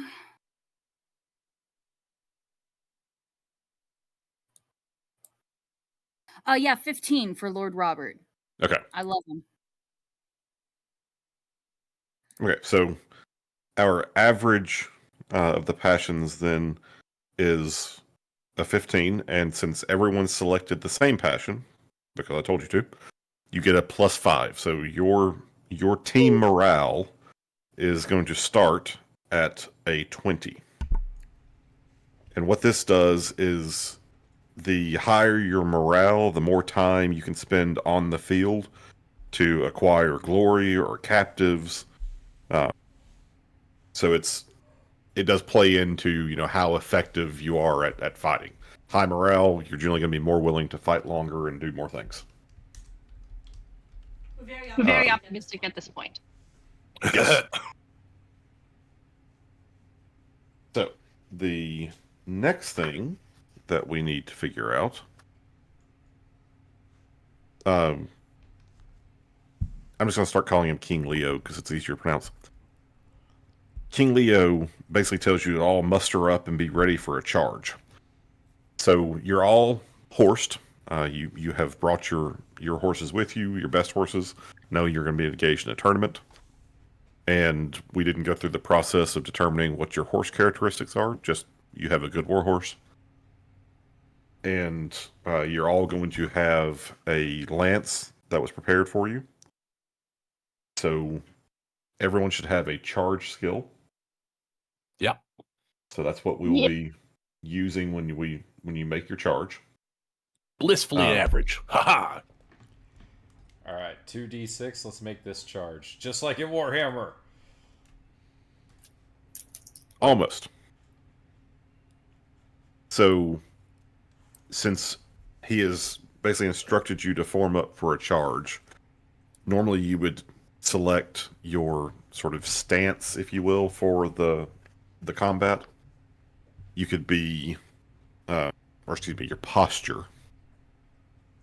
You could choose to be valorous, which means that you're going to engage for 2 combat rounds, and then sort of circle back to regroup and either choose to continue the fight if it is still going on, or make another decision from that point. You could go reckless, in which case you'd be fighting for 3 combat rounds, and it would also give you a little boost to your morale, but you are stuck out there fighting for 3 rounds. You could be prudent, which would engage in 1 combat round, and then you decide. Or you could be cowardly, in case you do not engage in the encounter at all. But everyone's going to default to being valorous. So on your character sheet, you can put a check in the checkbox next to valorous. Hell yeah. Done. And then your passions. You can invoke a passion to basically amp yourself up as you get ready to go do something. If it were a social sort of setting, you could potentially give yourself a boost to like the encounter for a particular skill or something like that. For a combat, you can basically give yourself a boost for the round. And if you succeed at invoking your passion, and it has to make sense like thematically and with the events that are going on. But you can basically call on, your fervor for, your love or your lord or, your station or whatever, and potentially boost your combat ability for a round. So Does anyone want to try to invoke a passion? I want to invoke honor. Because we Okay. are fighting to honor Lord Robert. Okay. Just homage, but I'm gonna go with honor. That's fine. I will say, no issue. Just so you know, there are, if you're rolling against a high passion, it's not particularly likely, but there are potentials if you fail at your passion roll. Okay, consequences. Yeah, this game is all about choices and consequences. And I love that. Yes, no, she's very proud, so she's going to go out and she's gonna do it for honor, and she's gonna make a statement. Okay. Then if you would like to go ahead and roll against your honor passion. So I just click the dice next to honor. I believe so. Do I click the check mark or no? No, not yet. Okay, so we roll the dice next to honor. Any modifiers? No modifiers. Okay. Okay. So you have successfully invoked your passion, which means Ooh.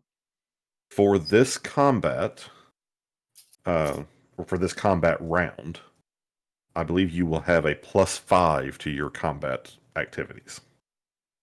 So, like if you do, a sword attack or your charge, it'll be at a +5. Haymond would also like to invoke honor by giving an impassioned speech to the knights assembled here, fighting for for Lord Robert. While we all may have our differences on the battlefield, we work together as one for glory and honor. All right. Let's see how you do.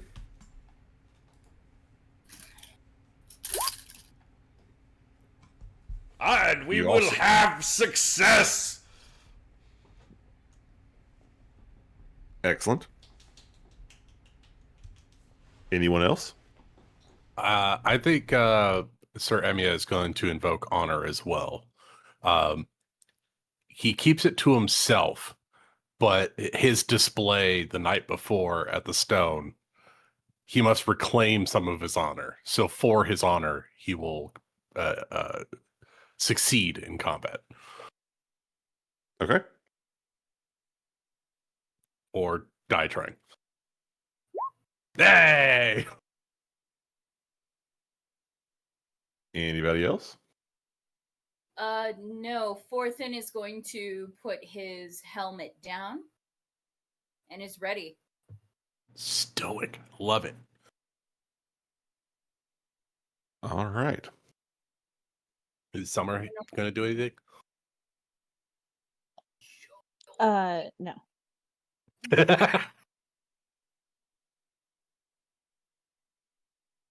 I think we're ready. Jeremy. Then. Oh, Jeremy. What's up? You gonna Are you gonna do invoke any- a passion? Yeah, I think I got my number wrong though. It's not supposed to be 20, is it? You said 15 plus 5. Well, no, if your passion is a 15, you don't I have don't- the +5 at this time. Oh, okay.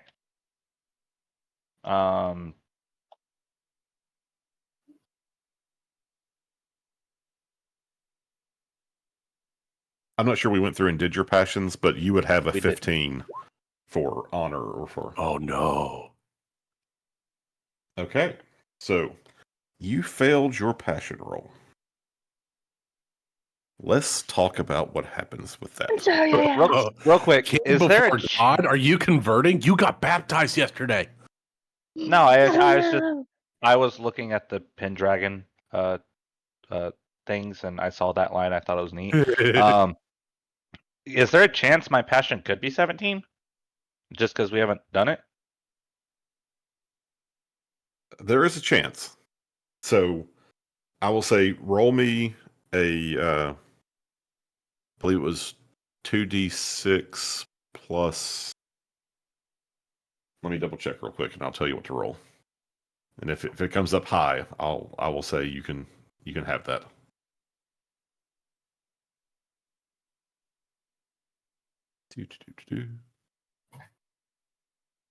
I'm having a lot of fun, by the way, guys.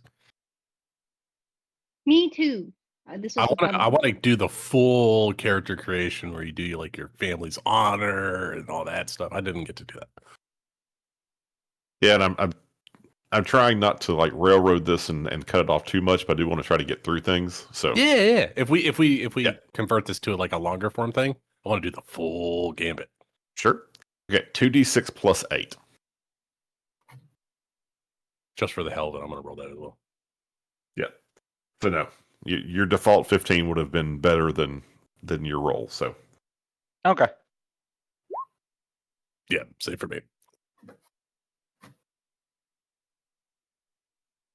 okay, so invoking passions, and what happens when you fail?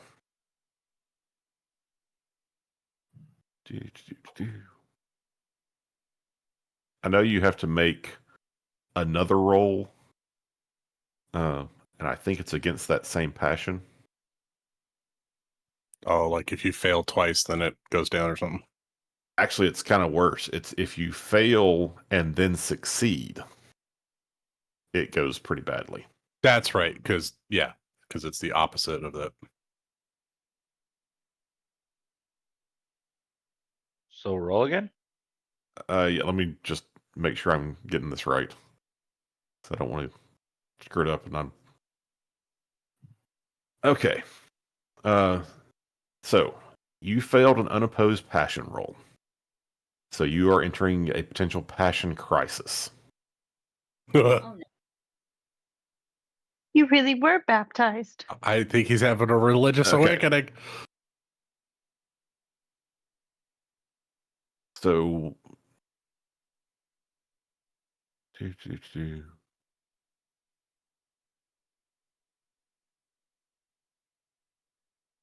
yeah, so make another unopposed roll against the passion that triggered the crisis.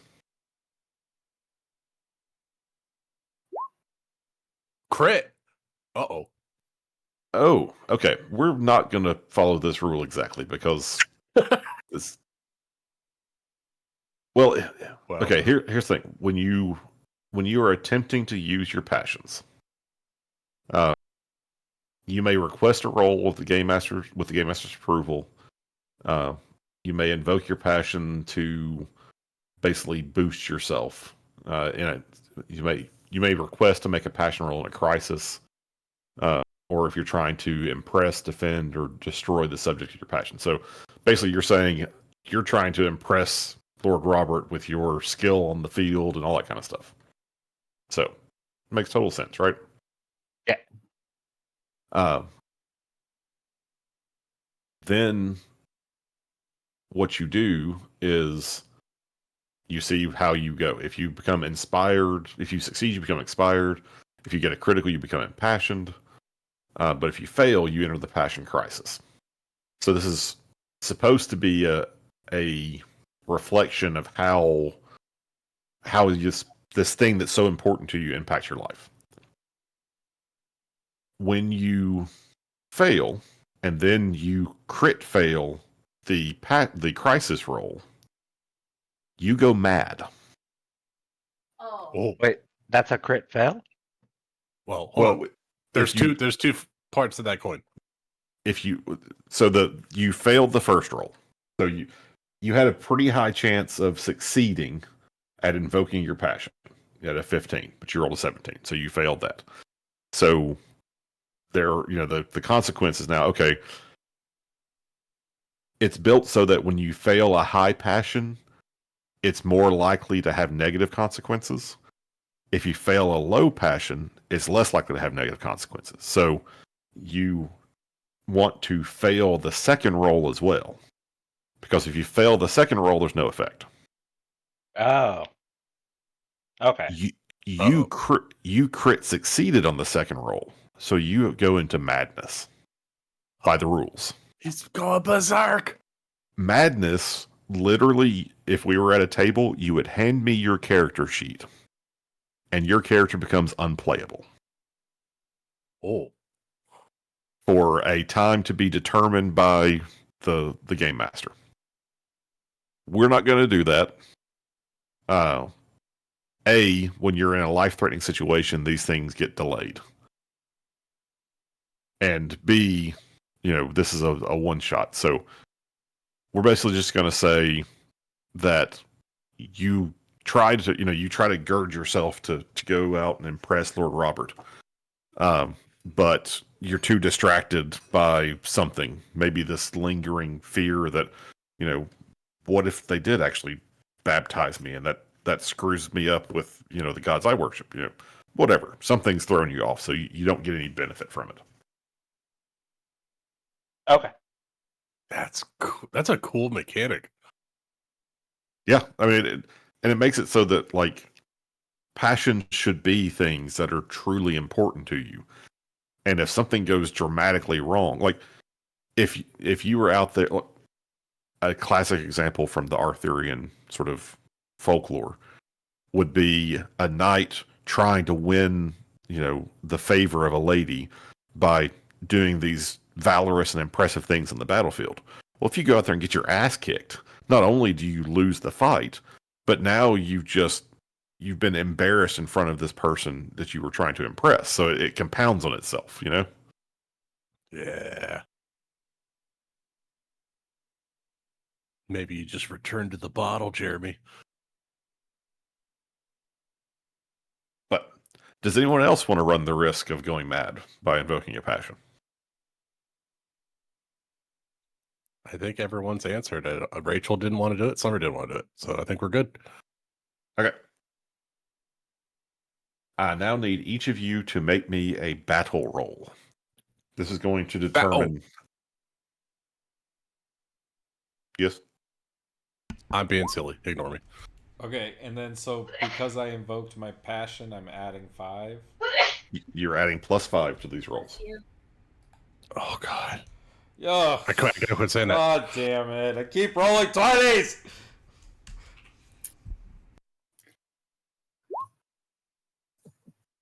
So I added the 5 to the modifier. Is that what I was supposed to do? That is correct. Okay, cool.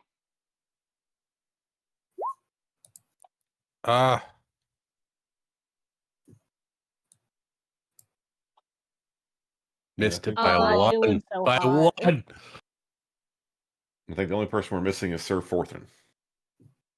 No, You no. got 19 over 5. 19. Okay.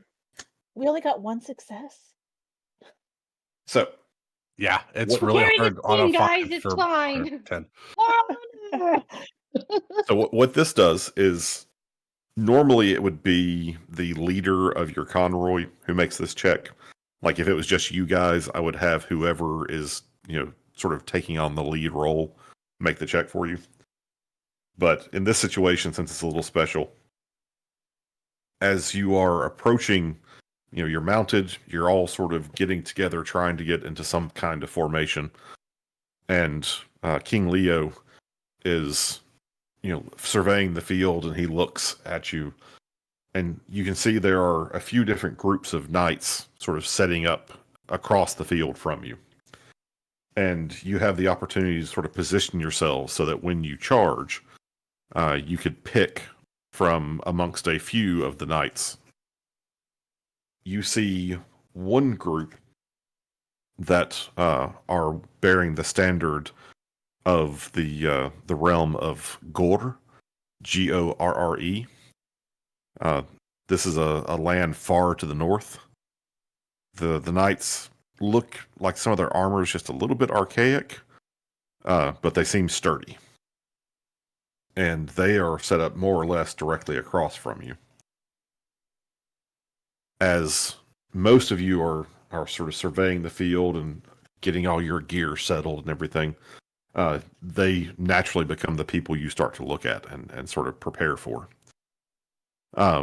But Dame Rowan notices that there's a rather larger convoy of men, and after having had the banner pointed out to her the previous day, she sees that the convoy is being led by King Lot from the kingdom of Lothian.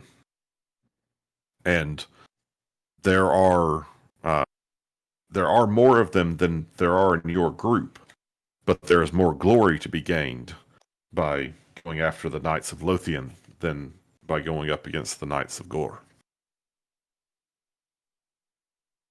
Oh, So you have the option. Do you go against the larger group with the potential for more glory, or do you go against the knights who are arrayed immediately across the field from you? I always vote the larger group for glory. my Does anyone pride have- would not allow me to attack someone of a lesser standard. I'm going for the king. Oh, For the king. Okay, so Let's go for the large. I want to go for the larger crowd. all right, Larger crowd. You're going up against the Knights of Lothian. Heyman Alright. critically failed the battle check because he was so worried about Sir Malcolm's crisis of faith and making sure he was okay for battle. He's trying to church him up a little bit. That's the problem. Okay. So, as King Leo gets you arrayed, you start to canter your horses, or you start to trot the horses forward. You know, you're sort of bouncing up and down the saddle, chainmail jangling. You start to settle into place, and slowly the pace begins to increase and increase. And finally, as you are angling towards the group of the Knights of Lothian, you can see that there are about, let's see, there's about 10 of you in your convoy. There seem to be about 15 of them. And they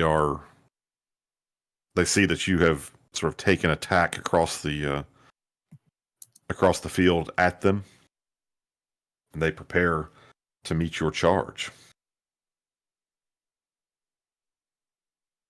So, I'm going to need everyone to go ahead and make me a charge roll. Do we still get the +5 from invoking? Yes. Yeah, you get it for this round of Okay. All the rolls battle. within this round. Got it. All combat rolls. Like, it's not going to help you if Oh you're trying to... no! I have Pendragon, only what have you done? Yes. bigger and larger opponents. I am so ready for this charge. Yes. Oh no! Like how Dame everyone Rowan. else succeeded and Rowan failed this time. How the roles have changed. How the turns have have the tabled.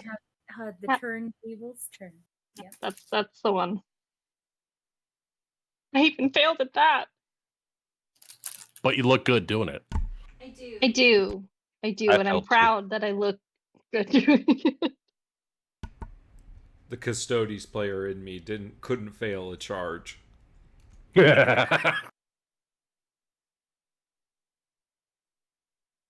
Okay. And just like that time I played Warhammer, I follow in Nick's footsteps. Because So, I'm short. these are, because you're charging at an opponent, these are contested rolls.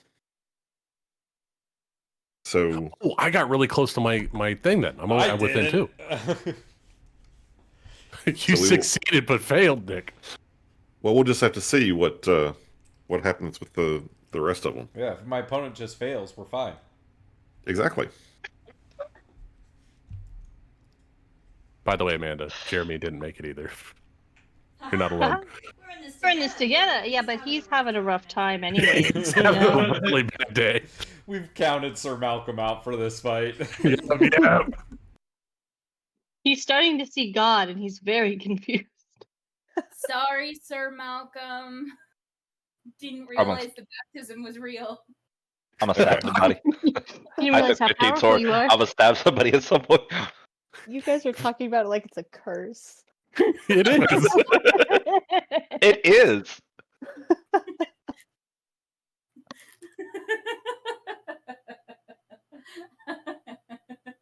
I'll be right back. I just put my son to bed. Okay. Okay, so for all intents and purposes, we're just going to pretend like you're charging one-on-one against another person.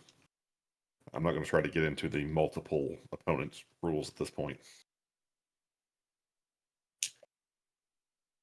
So, I'm just going to go sort of down the row in order. Start with Sir Malcolm. So, Sir Malcolm Malcolm! failed his charge roll, and his opponent critically succeeds on his charge roll. Oh. Oof. Yep. As Okay, is tradition. we'll come back and resolve that in a moment. Oh, That's good. drat. That's not mean, good. He's saving the best. for That's last. that's like when the teacher tells you we're gonna talk after class. Aw. When your teacher Let's puts just your say test face down on your desk. it's going to be interesting. And I should have asked before. So we didn't do equipment for everyone, but you all have effectively the same equipment as what Nick and Amanda have. So you have a kite shield. When you're doing a charge, imagine someone jousting. You'll be using a lance, and you can also be using your shield. So you need to decide if that is something you are doing. I would have a shield. Yeah. Yeah. Okay. All right. Next is Sir Thank you, Haymond. Nick. Okay, this person succeeds Fuck and that. rolled a 7. God damn it. So they have beaten your number, but it was a tied success. So we'll come back to that. I jump off And my then- horse and fight them one-on-one. Well, we'll see. You may get knocked off your horse. You never know. Dame But I Rowan. succeeded! Dame Rowan failed, and their person succeeded. Well, I mean, let's consider I mean, I'm we're just gonna say you did pick the hardier and more numerous knights, so Yeah, they're, yeah. Well, it's not bad. fine. okay. So for the charge, I believe the damage for a success on a charge. Yeah. So here's the combat action resolution. If you have a partial success, which is Nick, what you got. You have you succeeded, they succeeded, but they had the better success. Yes. They outbid me. You suffer damage, but you apply all your armor and shield and parry protection values. Okay. So the damage for a lance, I think, is 6d6. Holy shit! But because these are blunted, it will be halved once it's applied. That's still a lot of dice. Mm-hmm. Like I said, this is a serious and potentially deadly game. Combat is no joke. Okay. So, this is starting with you, Nick. Okay. So, this will be halved. So, it's going to be 12 points of damage. Okay. And then we're going to apply your armor and whatnot. Okay, so with the shield, the mail hauberk, and the helm, it's 14. Okay. Oh, so do I So- not take any damage? Actually, since I've forgotten how high the armor values were, maybe I should be doing it the other way. You should probably apply your armor and then have what's left. So, instead of taking 0 damage on this, I think maybe it should be that you would subtract. You said it. What was it? 16? 14. 14. So you'd have 11, and then that would get halved. So yeah, I think it makes more sense that you did get hit. You're going to take 5 points of damage. But that shouldn't meet your knockdown. That shouldn't give you a major wound, any of that kind of stuff. Right? It puts me to 26, and my major wound is 19. Yeah. So, I think we're good there. Does my opponent take any damage for my success? Unfortunately, he does not. Kind of doesn't feel like a success. Well, it's again, you succeeded. You were skillful. He was just more skillful. If you had tied, if your success had been equal to his success, you both would have had damage. Okay. For Dame Rowan, you're going to take damage, and you get your armor value, but because you failed where they succeeded, you do not get your shield bonus. Yay.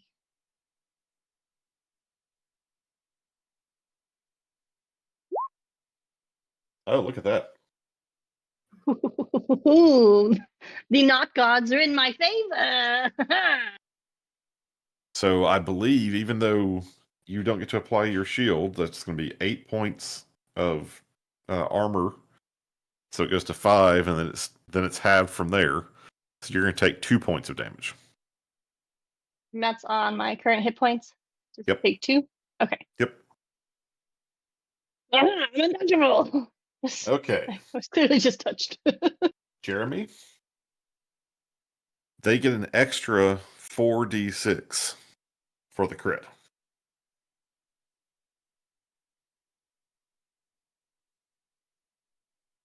And That's a lot of dice, baby. you failed on yours, is that correct? Yes, sir, I failed. Okay, so a critical success against a failure. Yeah, they get plus 4d6 damage, and you don't get your shield bonus. God, All right. self, don't. Numbers. Okay, so you should have 8 points of armor protection. So that gets it down to 25, and then it's halved. So you're going to take 12 points of damage. I will take 12 points of damage. Oof. All right. I'm at 15 now, right? Because my health is 27. That sounds right. It's that, but it says major wound is at 15. Does that mean I took a major wound?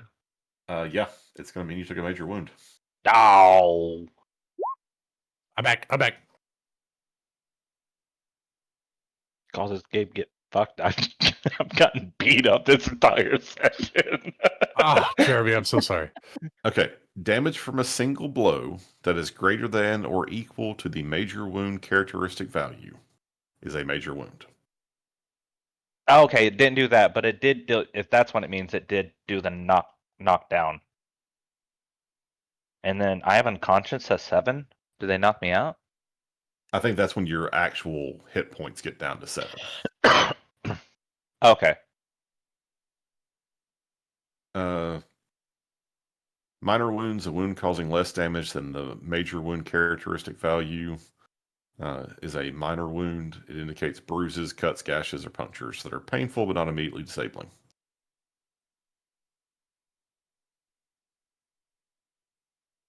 So I didn't take a major wound? It does not sound like you took a major wound. Okay. I'm currently looking for knockdown. You beautiful bastard.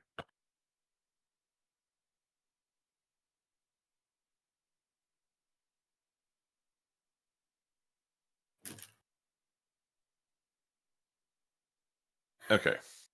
Your size characteristic is also the threshold value for knockdown, where total damage greater than this value triggers a knockdown roll. So So we'll I need to make find. a knockdown roll. Yep. I'm looking for the rules around the knockdown roll. Sorry, this is my first combat running these. Sames. Okay. Whenever a character takes a blow, whether from a weapon in combat or some other source, the base damage, i.e. the damage dealt before the victim's armor, rebated weapons, and other factors reduces it, is compared to their knockdown value, which is the same as their size characteristic. Okay, so this was definitely greater than your knockdown value, because it didn't get below that until after all the armor and stuff was added. Okay. So your knockdown value is 12, and the base damage was 33. Holy hell! What'd you do to him? He got critted. Oh, Jeremy. So you're What do I- automatically knocked down. Oh, Oh, And if mounted, which you are, you fall and you take 1d6 damage and you drop your weapon. So 3 more points of damage from the fall. that would make it a major wound if that counts. No, I think it needs to be a single instance. So this is just more Okay. bruising. But that does mean if I go back to Nick, what is your knockdown value? 12. Okay, so you also would have gotten knocked down. Well, that's bullshit. I succeeded. Nick, I'm sorry. You succeeded, but not well enough. where's your god now? It kind of feels like what you're saying is I failed.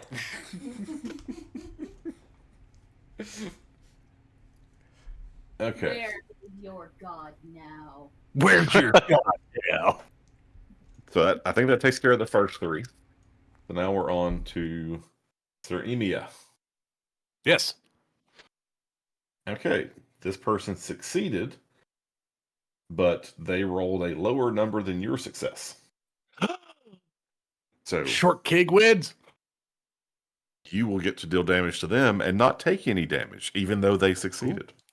Ah ha ha. Oh, wait, that's French. What? All right. Okay. What do I need? Dana What do I need? Lane, your opponent failed. So you will get to apply damage and ignore their shield value. Aha! Oh, she AFK. And Sir Forthen, your opponent also failed. Yay! Okay, so So we're 50-50 right now? Yep. Half failed, half succeeded? yeah, three of you are going to get to do damage to them. 3 of you took damage from them. Woof. Okay, so for your damage, should be 6d6 for the charge.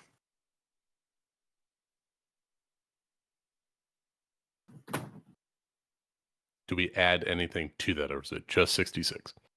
It's just 66 because you did crit. 32 points of damage.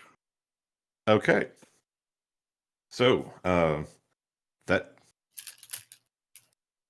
kills. certainly exceeds their knockdown value. I've got some compensation issues I'm working out, guys. Okay, so you succeeded, and your opponent also succeeded. Yes. So, okay, so I need to.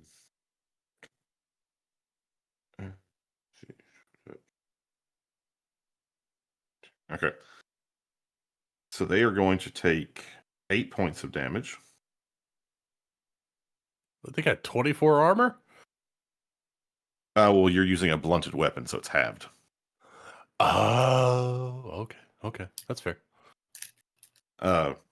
But I do need them to make a knockdown check. So Wait, what's the knockdown check? I didn't make a check for knockdown.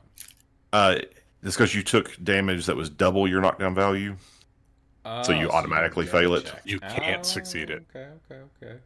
That's cool. If someone takes damage greater than their knockdown but not double, they can roll a dex, and as long as they succeed on the dex, they either stay in the saddle or they stay upright. So if my guy would have failed, then he would have taken the full 16. No, if your guy had failed, he would have been knocked off his horse. Oh, okay. So he took the most damage he was going to take. Gotcha. Okay. Okay. So that's one. The second guy. So Dame Elaine, I need you to roll me 66. 66. You beat your opponent, so you get to do damage. Ooh. Okay. So your opponent is going to have to make a knockdown check. They fail, so you have unhorsed your opponent. Nice. My guy stayed up, right? Yes, he did. Ah, And I'll get him the next round. your opponent is going to take 6 points of damage from your attack, and another 6 from falling off their horse. Beautiful. Nice. Don't mess with Dan Lane. Bam, bam. And then the last one, I need 66 from Sir Forthrin. Okay, again 22. with a knockdown check. They failed their check as well, so they are also unhorsed. Yes. I'm so weak. I couldn't even unhorse the guy. No, he was just I more know. dexterous than the other two. This is going through his head, though. Sir Abbott. He's Okay, like, so I'm compensating. Gotta your compensate. guy takes 6 points of damage from your lance, Sweet. is unhorsed, and takes another 5 points of damage when they hit the ground. Hell yeah. Nice, guys. So you have unhorsed 2 of theirs. 2 of yours have been unhorsed. And that's basically how this encounter goes. As you crash into each other, roughly half of the members of each party are knocked down. Jeepers. Okay. So after the charge, those still upright wheel around and come back towards the site of the collision to begin trying to either rescue their fellow knights or to attack those or capture those who have fallen. And as I'll let those of you still on your horse sort of describe what it is you're preparing yourself to do as you wheel around. Forthin is going to wheel around and is going to target those who are looking to. That's cruel. Are looking to capture my fellow friends, my teammates. Okay. What about Dame Rowan? What is she doing?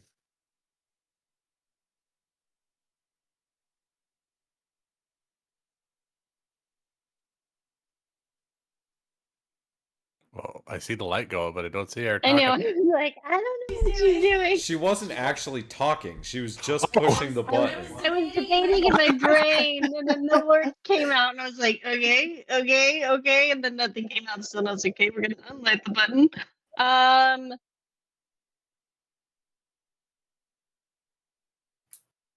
Can she attack? Well, you're preparing.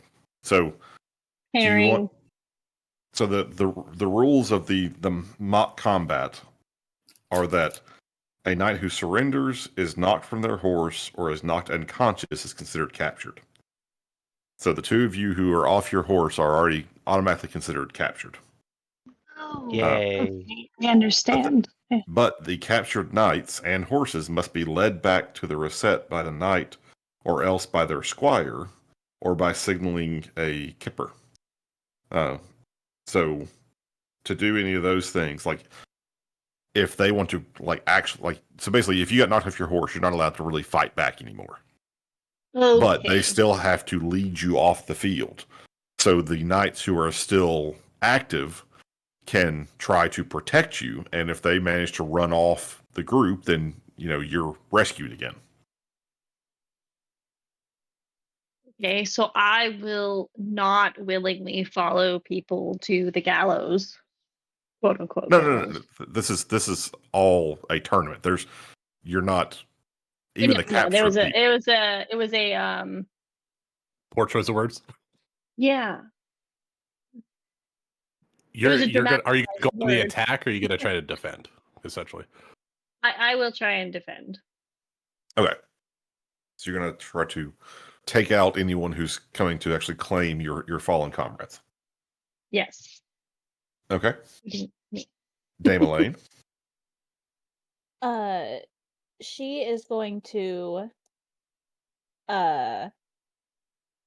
fend off like any opposing. So how do I word this? The squires that are taking the fallen of the enemy to our side, Elaine wants to fend off those who are trying to get them back.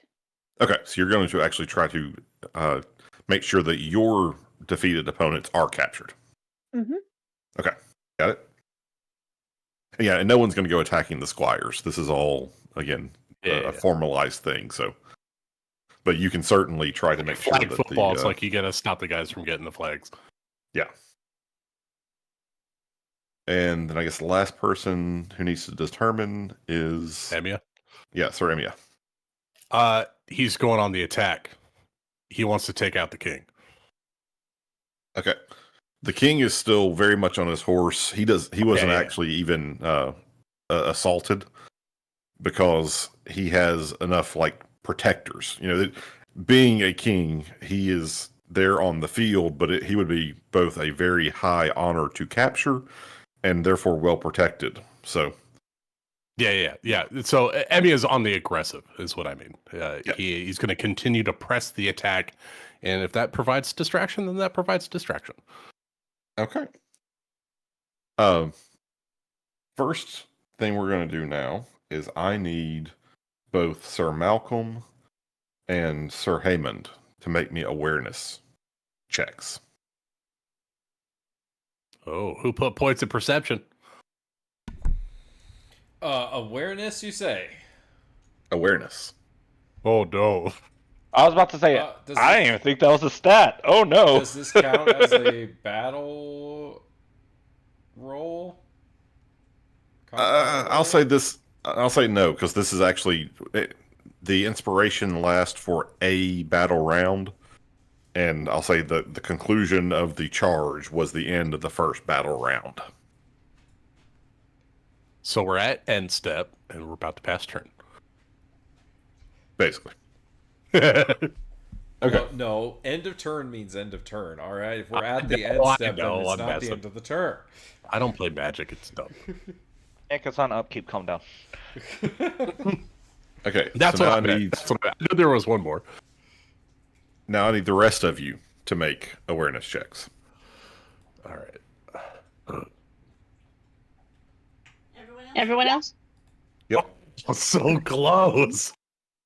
Do we still have the +5 or no? No. Okay. I was so close. Damn it. I'm sorry. Oh, Aha! you did it, Amanda. My curses.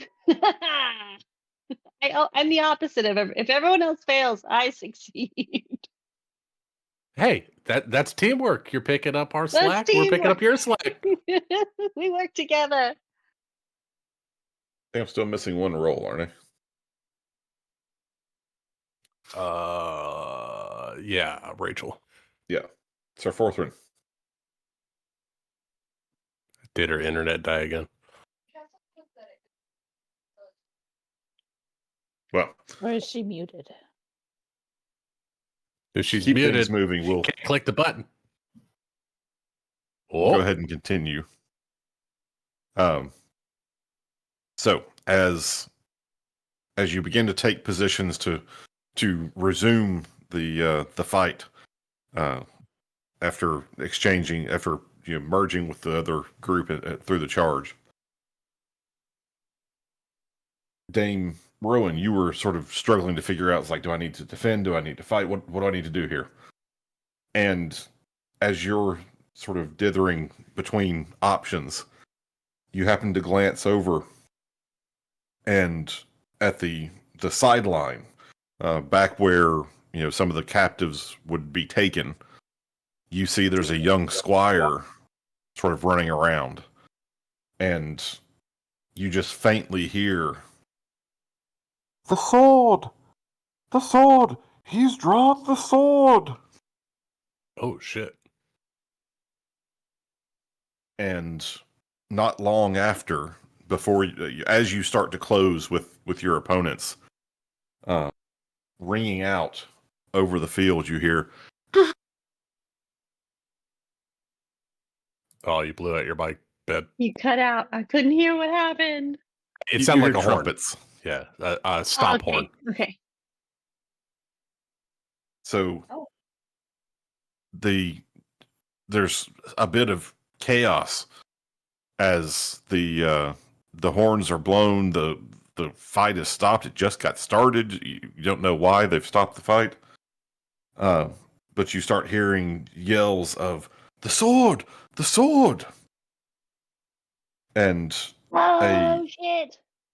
a squire has come running to the tournament ground and is now waving the lords and nobles back towards the city, and just it continues to cry out, "The sword! He's drawn the sword!" Those of you who are still mounted will have an opportunity to make a horsemanship check. Ooh. Oh, yeah. Those of you who have been knocked from your mounts, you're going to make a horsemanship check, but you're going to have to take it at a slight penalty as you have to get remounted. Oh, I was going to ask to aid someone get back on their horse. Oh, horsemanship. If you would like to sacrifice, if you would also like to take a slight penalty for... Okay. I want to go for Sir Haymond, and I want to try to help pull him up to get him up onto his horse as we ride by. Okay, so Sir Haymond's being helped up. So we're going to help up Sir Malcolm.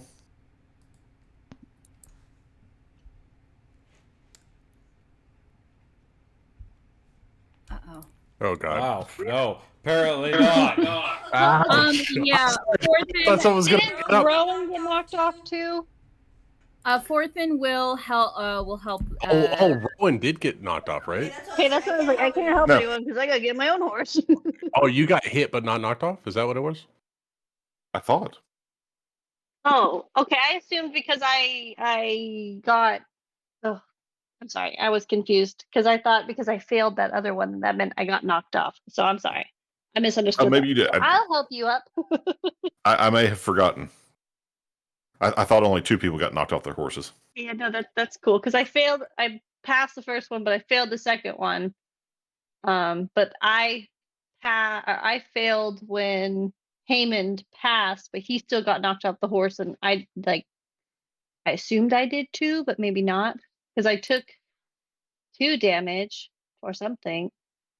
I think you all took enough damage to just be automatically knocked off your horses. No, because she only took 13 damage to start with. That's why. Okay.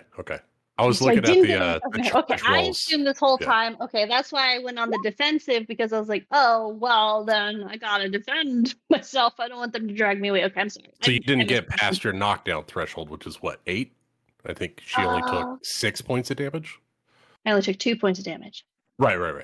No, but it was the 13 to start with. That was the which we have. The other two, okay. they took enough damage to double their knockdown, which is why they just automatically failed. Okay. Cool. All is right in the world. Yeah. Okay. So, if you're helping someone or you were knocked off your horse, I will help Sir Heyman. No, I got Sir Heyman. Oh, Sir Malcolm. Sorry, Malcolm. He's having a crisis, and everyone's like, "Fuck you, dude." So, Dame Elaine and Sir Forthrin, you can both make a horsemanship check to see if you can follow King Leo as he says, "Let's all go. We must see what is happening," and spurs his horse towards the cathedral. I did not succeed. 13. Success. Of course, Summer. This is your system. You are hot tonight. I'm really good at rolling below a 10. You did good in Delta Green until I shot your mirror. I a little off topic, but I'm so excited for Delta Green. You guys don't understand. I want to play it again too. Well, 2 weeks from now, I'm going to run a Delta Green session. Exactly. Yeah. I already have character ideas stowed away. Good. And I'll go ahead and share. It's going to be a homebrew Delta Green based on an idea Allie gave me. Ooh. An Alley That's gonna special. make it super spooky. Yep. We're going to have to go through character creation. I again, 'cause forgot how to play that game, so I'll have to read that again. Yeah, let's do a refresher. We will. Okay. Can I be tech? So, All right, horses, people, let's go. the others may make, everyone else, because you've been helped back onto your horse, or you were helping someone back onto their horse, make your horsemanship at a -1. Okay. Can I invoke the homage to Lord Robert? You only get to invoke a passion once in a session. Oh, it's only once in a session. Oh, fuck. Yep. All right, bud. I'm gonna try to get you up. Hopefully, I don't stomp on your face and turn you into a 6 appearance. I mean, I failed already, so. Hey, there we go. I pulled you Stomp off on your your face, fucking of course. I'm horse. sorry, dude. Now Hey, we're both on the nat ground 20. together, bitch. So, we have a scattering of results here, which is fun. 2 successes and chaos. 2 horrible failures. Well, I see 3 successes, 2 failures, and 1 fumble. I was talking just the 2 people with the horses, but Yeah. Okay. If you succeeded, you set off after King Leo and manage to stay just behind him as he charges through the narrow streets and arrives at St. Paul's Cathedral. If you failed, you get a bit more caught up in the horses and are a fair bit further back, so you don't get quite as close to the action or the whatever's going on at the cathedral immediately. If you fumbled, you're nearly crushed in the press of everyone rushing through the narrow streets trying to get to the cathedral, and you take 1d6 points of damage. Oh. Yeah, that makes sense. Crowd crush is no joke, folks. I thought this was just to pick him up onto his horse.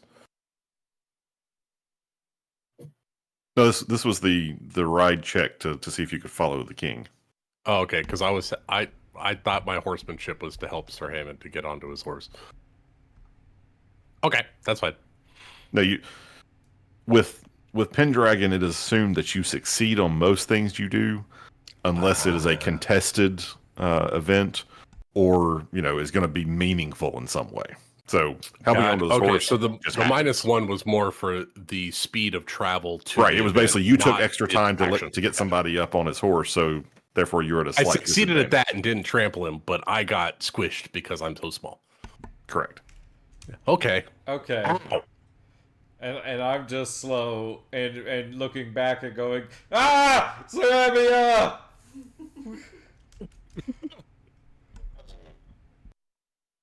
So, That's so small. I'm as getting everyone spurred. takes off towards the cathedral, you get to the city gates, and there's already a throng of people there. Those of you who are on horseback and succeeded, you managed to get through the gates before the main crowd starts to choke off the entryways. Those of you a little slower are slowed down as you have to navigate through the people, and being on horseback does help you a little bit, but just there's so much of a press there at the gates, and it's everyone's trying to push through because everyone's trying to find out what in the world has happened. How could someone have drawn this sword from the stone? Everyone at some point saw someone try to pull this thing free, and it was solid. Many may have tried for themselves. It's like so. It's almost too fantastical to believe. But as soon as you manage to squeeze through the gates, you can start galloping down the streets through the city, and you do see that some people are trampled underfoot. Some are knocked down by the horses and ridden over. You even see a horse fall and get sort of swarmed under. But eventually, everyone sort of breaks free and through to the square and the open spaces around St. Paul's.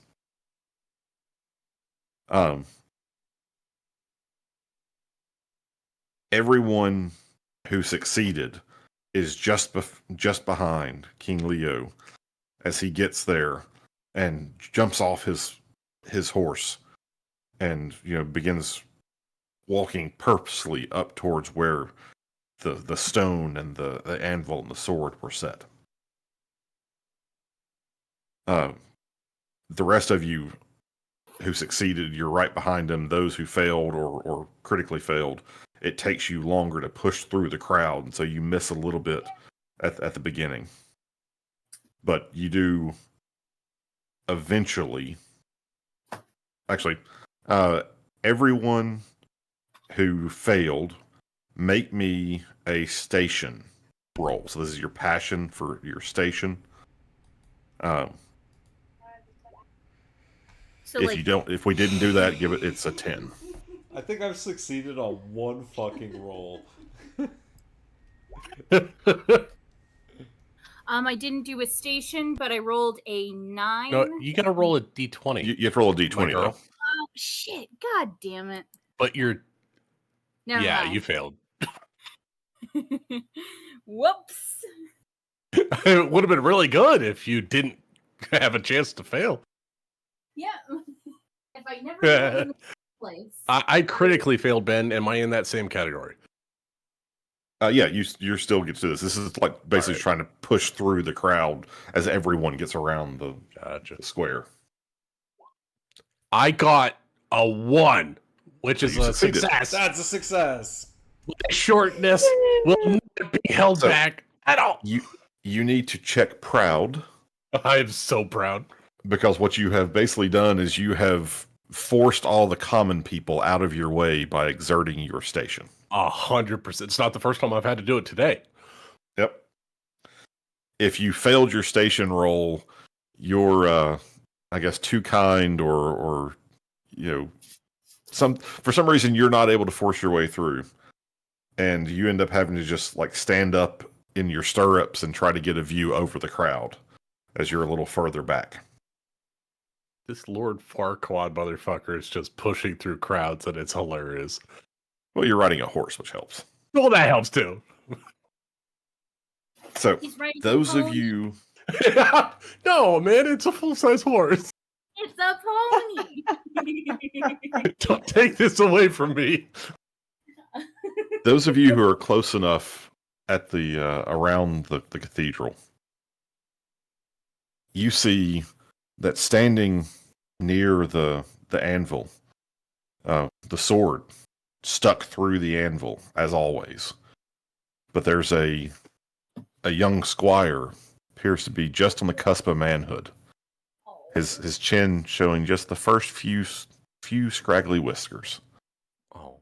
But he's standing there at the stone and he's looking at all the knights that have assembled around him. anyone who's close enough to see. So everyone who either succeeded on their horsemanship or succeeded on their station roll can make me a recognize with a +3 bonus. Alrighty. Oh, you best recognize. I don't recognize shit. Who the fuck is that? I did it. What's happening? I did it. I got it. I a have a plus. I succeeded. I didn't add the +3 bonus, but if I did, I would have made it. Yep. So, Jeremy, the pagans recognize Arthur. Sir Imya and Sir Malcolm, you do not recognize the boy. Sorry, not the guy. But what you do recognize is the badge that he wears. It is the badge of Sir Ector, a minor knight from the hills of Cambria. And you see that it is Sir Ector himself standing next to the boy. A squire of Sir Ector. And Ulrich von Liechtenstein from Kelderland. you're both pagans, correct? Yeah. Yes. Make me a religion check. All right. Can they get a plus? Can Malcolm get a plus? No. Short they were King Evia is here for the final moment. And if you're pagan, actually, just make religion checks, pagan or Christian. I succeeded, but we'll let everyone else do something.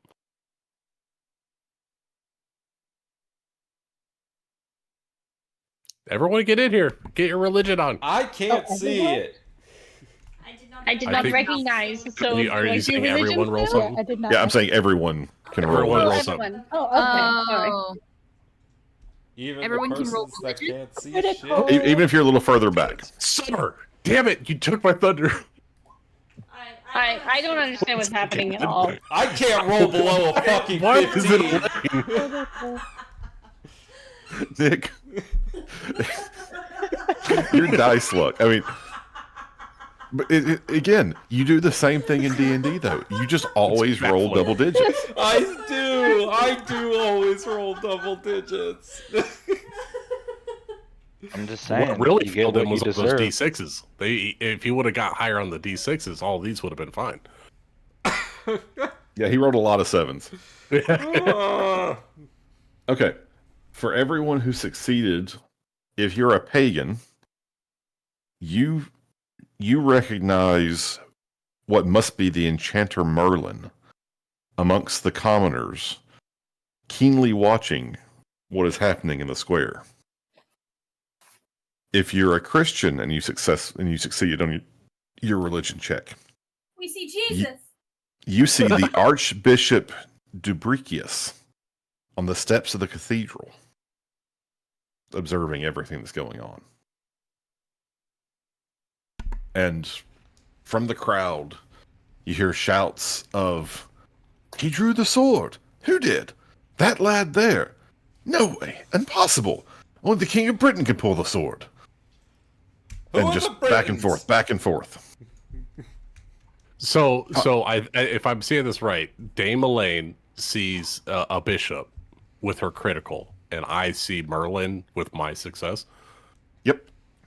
Wow. Okay, that's kind of cool. Whoa, Dame Elaine. And the Archbishop, not just a Dame bishop. Elaine. Yeah, the Archbishop. Archbishop. We got some powerhouses in our respective religions. So then you see, jumping down from his horse, is King Lot, still wearing the red band. You had seen him just moments ago on the field of battle.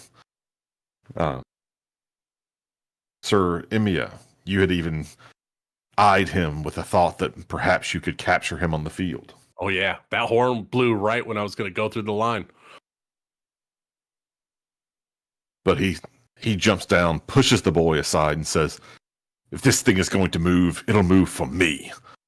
He lays his hands upon the sword grip, and he pulls and pulls. But eventually his hand slips off and he staggers backwards. The sword is not moved. Is all poop. "Let the boy try," comes a shout from the crowd. And then many more. "Let the boy try! Let the boy try!" Sir Ector, beside the squire, nods to him, and the youth lays one hand upon the sword and pulls it from the stone without any trouble whatsoever. The crowd, knight and commoner alike, gasp. And then he slides it back in place. Another What knight happened? I can't dismounts. see. The boy Another pulled the knight sword. dismounts and pushes his way to the rock.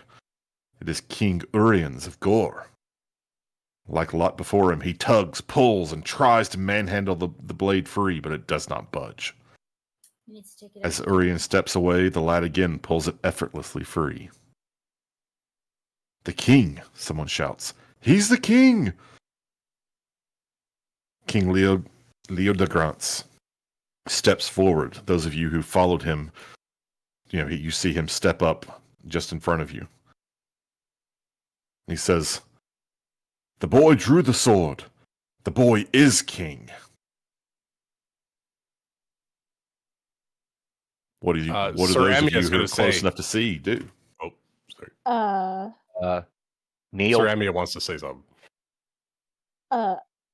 Elaine will raise her, because she probably still has her lance. She'll raise it in the air and shout, "Long live the king!" Because she's respectful. If the person who drew the sword is the king, then he's the king. All I like that hail answer. the king. I'm gonna steal that answer. All hail the king. I know, I was going to say it too. I think No. our group is just in sync with this, like, let's make it official. And we're like the first ones to call it out because we see it. I didn't Okay. see shit. I didn't either. But- I don't know. I But don't you know. do see your every like fucking check. in the Who are these crowd. people? What are you guys In the saying? crowd, you can hear your companions calling out, "Long live the king! Long live the king!" I hear I will the join their companions. chants. Yeah, we'll trust in them. I didn't vote for him. And I didn't- those of Howdy you close become enough, king then. those of you close enough, see King Lot or hear him shout, "Not while I live!" And he draws his sword and strides towards the boy. His guards dismount and are a few steps behind him. Sir Amia wants to jump off his horse and interpose himself if he can. Absolutely. Yeah, he's going to dexterously jump off and interpose himself and say, "These are the laws of the land that you have placed. He pulled the sword. He's the king." And he'll pull his sword in a defensive position. Sir Malcolm will stand next to him. And Are the the people who knights. failed able to do something? No, if you failed, you're too far back to intervene at this point. I can't see. Or King Amia got right up front.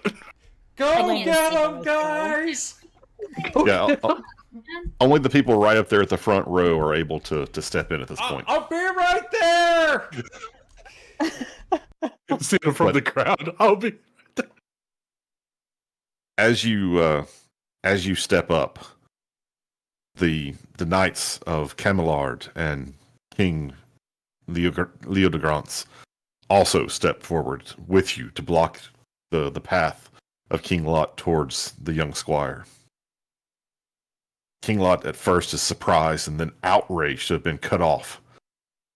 And without a word, he slashes. And let's see. I'll say there's about 6 of you guys up there. Let's see. So we've got Lucas and Jeremy are up there as part of this guard force, right? Yep. Did anybody else Elaine go as up? well. Elaine as Oh, well? Elaine got up there. Okay. So I'm going to call you guys 1, 2, 3. Yep. Okay. He swings his sword at one of the other, one of the Knights of Camelard. And let's see. He does succeed, but the knight also has a chance to respond. Yeah, kick his ass. Kick his ass. And he I succeeds. can't see, with but kick his ass. he succeeds with a better. Right, so he's able to parry the blade away, and now the entire household of Camelard moves forward, Oh my god. and there's about to be a fight that breaks out right here amongst the kings and retainers. We're not going to Clear the actually. we're not going to engage in the actual combat. The dugout's clear and people start time brawling. and stories wise, yeah. But a fight begins to break out, and Now the we see the crowd violence and inheriting the system. the crowd and the knights that are close enough to have seen most of this tend to favor the side of the young squire and the mystery and the magic that is his ability to draw this sword from this Stabbed somebody. I stabbed somebody. I did what I wanted. His first successful roll. You guys, you begin in on each other, and the King Lot and his knights are fairly quickly pushed back and are clearly outnumbered. And King Leodegrunts and his knights have put a very clear, cordon and around the boy, and are now, forcing King Lot back. And as the two groups sort of separate for just a moment, we're here. I made it. You made it just in time to hear King Leodegrunts say, "The boy drew the sword. He is by right the king." King Lot responds, "No beardless boy shall ever be my king." "Nor mine, nor mine," other voices call out. And Leodegrunts says, "I say he is my king." And he turns and kneels before the squire, offering him his sword. And calmly, the boy reaches out, takes the sword from Leodegrunts, and says, "As I am king, I accept your offer." What do the rest of you do? I'm a kneel. Sir Emia, he's going to call out, "For those of you who live in this country, do not forsake your honor. He is the king of England." And he'll kneel. What's England? That's what it's going to be. Shut up. Britannia, whatever. Fuck it. Who are the Brits? I thought we were in London. You could read, Sir Haven. So, you also kneel. He claims people's. He's challenging people's honor, and then he will kneel. That's what he's doing. And at this point, I'll say that all of you could have made it up, especially as the fighting started. Like, some of the commoners started to draw back, and it made it easier for those of you as knights to get to the front.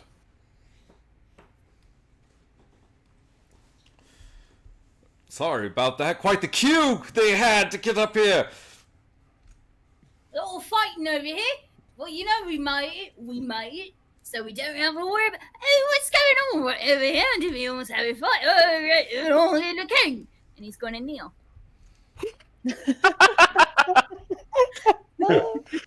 I think Sir Forthin needs to be Sir Forthin the drunk. He's so 100% sober.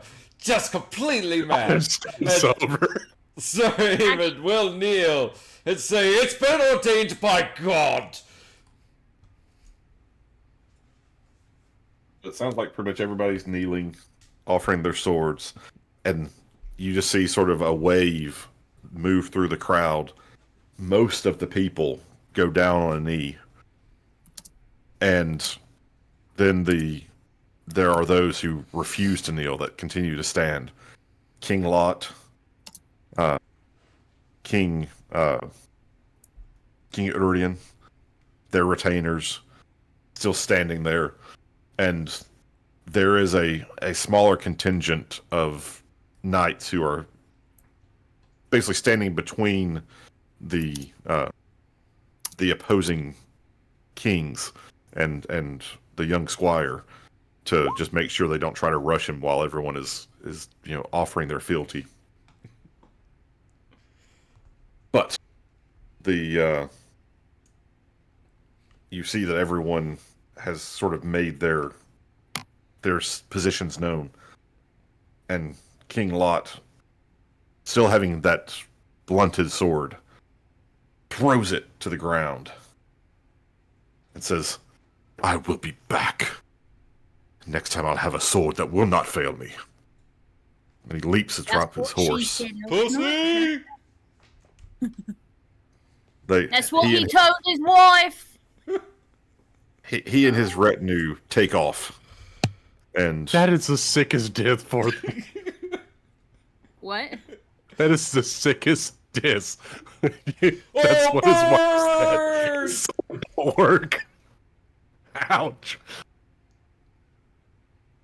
But you hear, as most remain kneeling, Sir Ector steps up, thrusts his sword aloft, and yells across the crowd, "Hail, King Arthur!" Hail King Arthur. I'll stand up and Hail thrust my King sword as well. Arthur! Hail King I Arthur. finally understand what's happening. It's called Hail King Arthur. Sweetie, you'll get it. And everyone in the crowd takes up the chant, "Hail, King Arthur! Hail, King Arthur!" And that's where we will wrap up the adventure for now. Oh my god, that was Hail high the five. DM! Yay. Fun. So that is a small taste of Pendragon. Hey, I got That was to a tell lot Monty of fun. Python a lot. I had fun.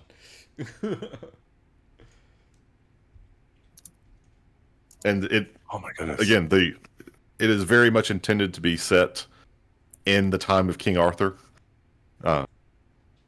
So depending on what you do during the adventures, like the campaign as it is laid out in the books, it's very, sort of loose about what you do. There's a lot of options for things you could get involved in and how you could handle them. But the story of Arthur's rise to his, kingship, and then the story of him as king plays out over all these years. And if you start a campaign sort of at the early point, as they call it the Boy King period, and then you play through, you could have a child come of age and then go out and start adventuring on their own, and all that before, sort of the sunset of Arthur. Yeah, a full generation. That's pretty cool. But yeah, so I think the grand melee is a fun little mechanic, and Oh, I had a blast. and there's also, like, if you want, you could do like one-on-one duels. So yeah, there's a lot more stuff there, but I appreciate you guys letting me run it for you. Thank you for It was a running. lot of fun. Yeah, thank you. Yes, thank you. Thanks for teaching us all a new system. Yes. Really cool. Well, That's so you're helping fun. me learn it too, because it's like I'm going to look up the rules, but it's like, okay, I think I get it.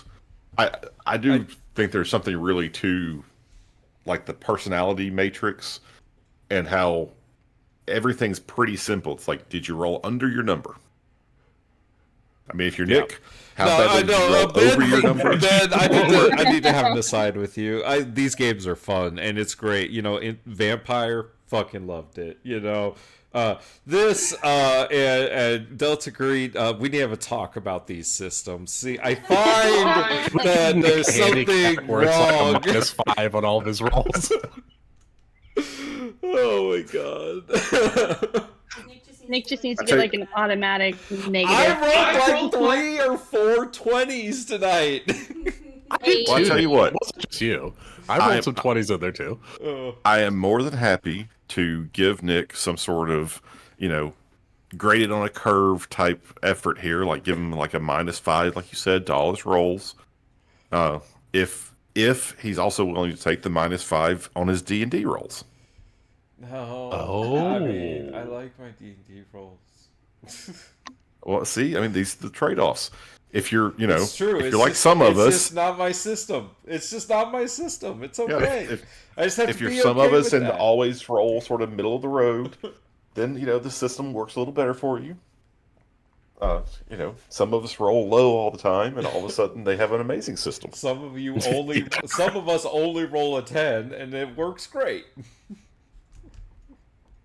Yeah, that's most of us, Nick. Nah, it was fun. I genuinely enjoyed it and just kind of was like, oh yeah, just pretend you're in A Knight's Tale. It'll be great. Exactly. I think, Nick, this system really plays to you need to try to max like a couple of key aspects so that way you have the best chance of not failing. And only RP those things. I mean, I never got to swing my sword once, and that's my highest thing in 15. That's what it was. See, no sweat. Yeah. It's because it didn't matter. Well, I don't know. Jeremy had a 17 on his passion and still managed to, go He mad. fucked So up royally. Well, it's because he was becoming a Christian. It's a harrowing That's what- experience. Yeah, but then I found a new king and stabbed a guy, so they turned around. that's true. His day got so much better. King before God. He got it, Arthur. Yep, there you go. But I'm pretty sure that's the way it used to go. It was king, god, and country. Yes. So, Yeah, I had a lot of fun. Ceramia really came in there at the end, came in clutch, except for that horse incident. I really enjoyed it. well, excellent. Did any of y'all get the meme that I sent? It's the second meme. There was a lot of memes. Which one? It's in Meme Town. Come see the Don't- violence inheritance. Oh, Meme Town. Yeah. I Was it the, finally uh, found it after all these years. Scroll of Truth. Well, it's because it's in Latin and nobody can read it. No, Yeah. no, y'all are illiterate. So Y'all yeah, can't the read it. wingdings, the We wingdings can't said read. you are illiterate. You can't read this, Baka. I see. I'm No, sorry. I didn't get it because I couldn't read it. Summer Yeah, got it. exactly. Summer got it. Summer's got because- like a 24 intelligence. That's ridiculous. That's because I get the I'm the meme approval. Yes. I get That's that true. memes. I see the memes that don't make it to Meme Town. You're Yeah, I you're am the training meme all editor. Rachel's I memes. speak for the memes. You're Rachel's content For editor. the memes. Yes. I made Excellent. a meme about it too. Cheapers. I'm her meme secretary. Yes. No, meme editor. definitely editor. editor. Yeah. True, I do tell Curator. her when she spells things wrong. Yes. It's mostly character names. Yep. But that's fair because some of us have hard names. All right, guys. I'm going to call it a night. Thanks, Ben, for running. I had a wonderful time, and I can't wait to play Delta Green.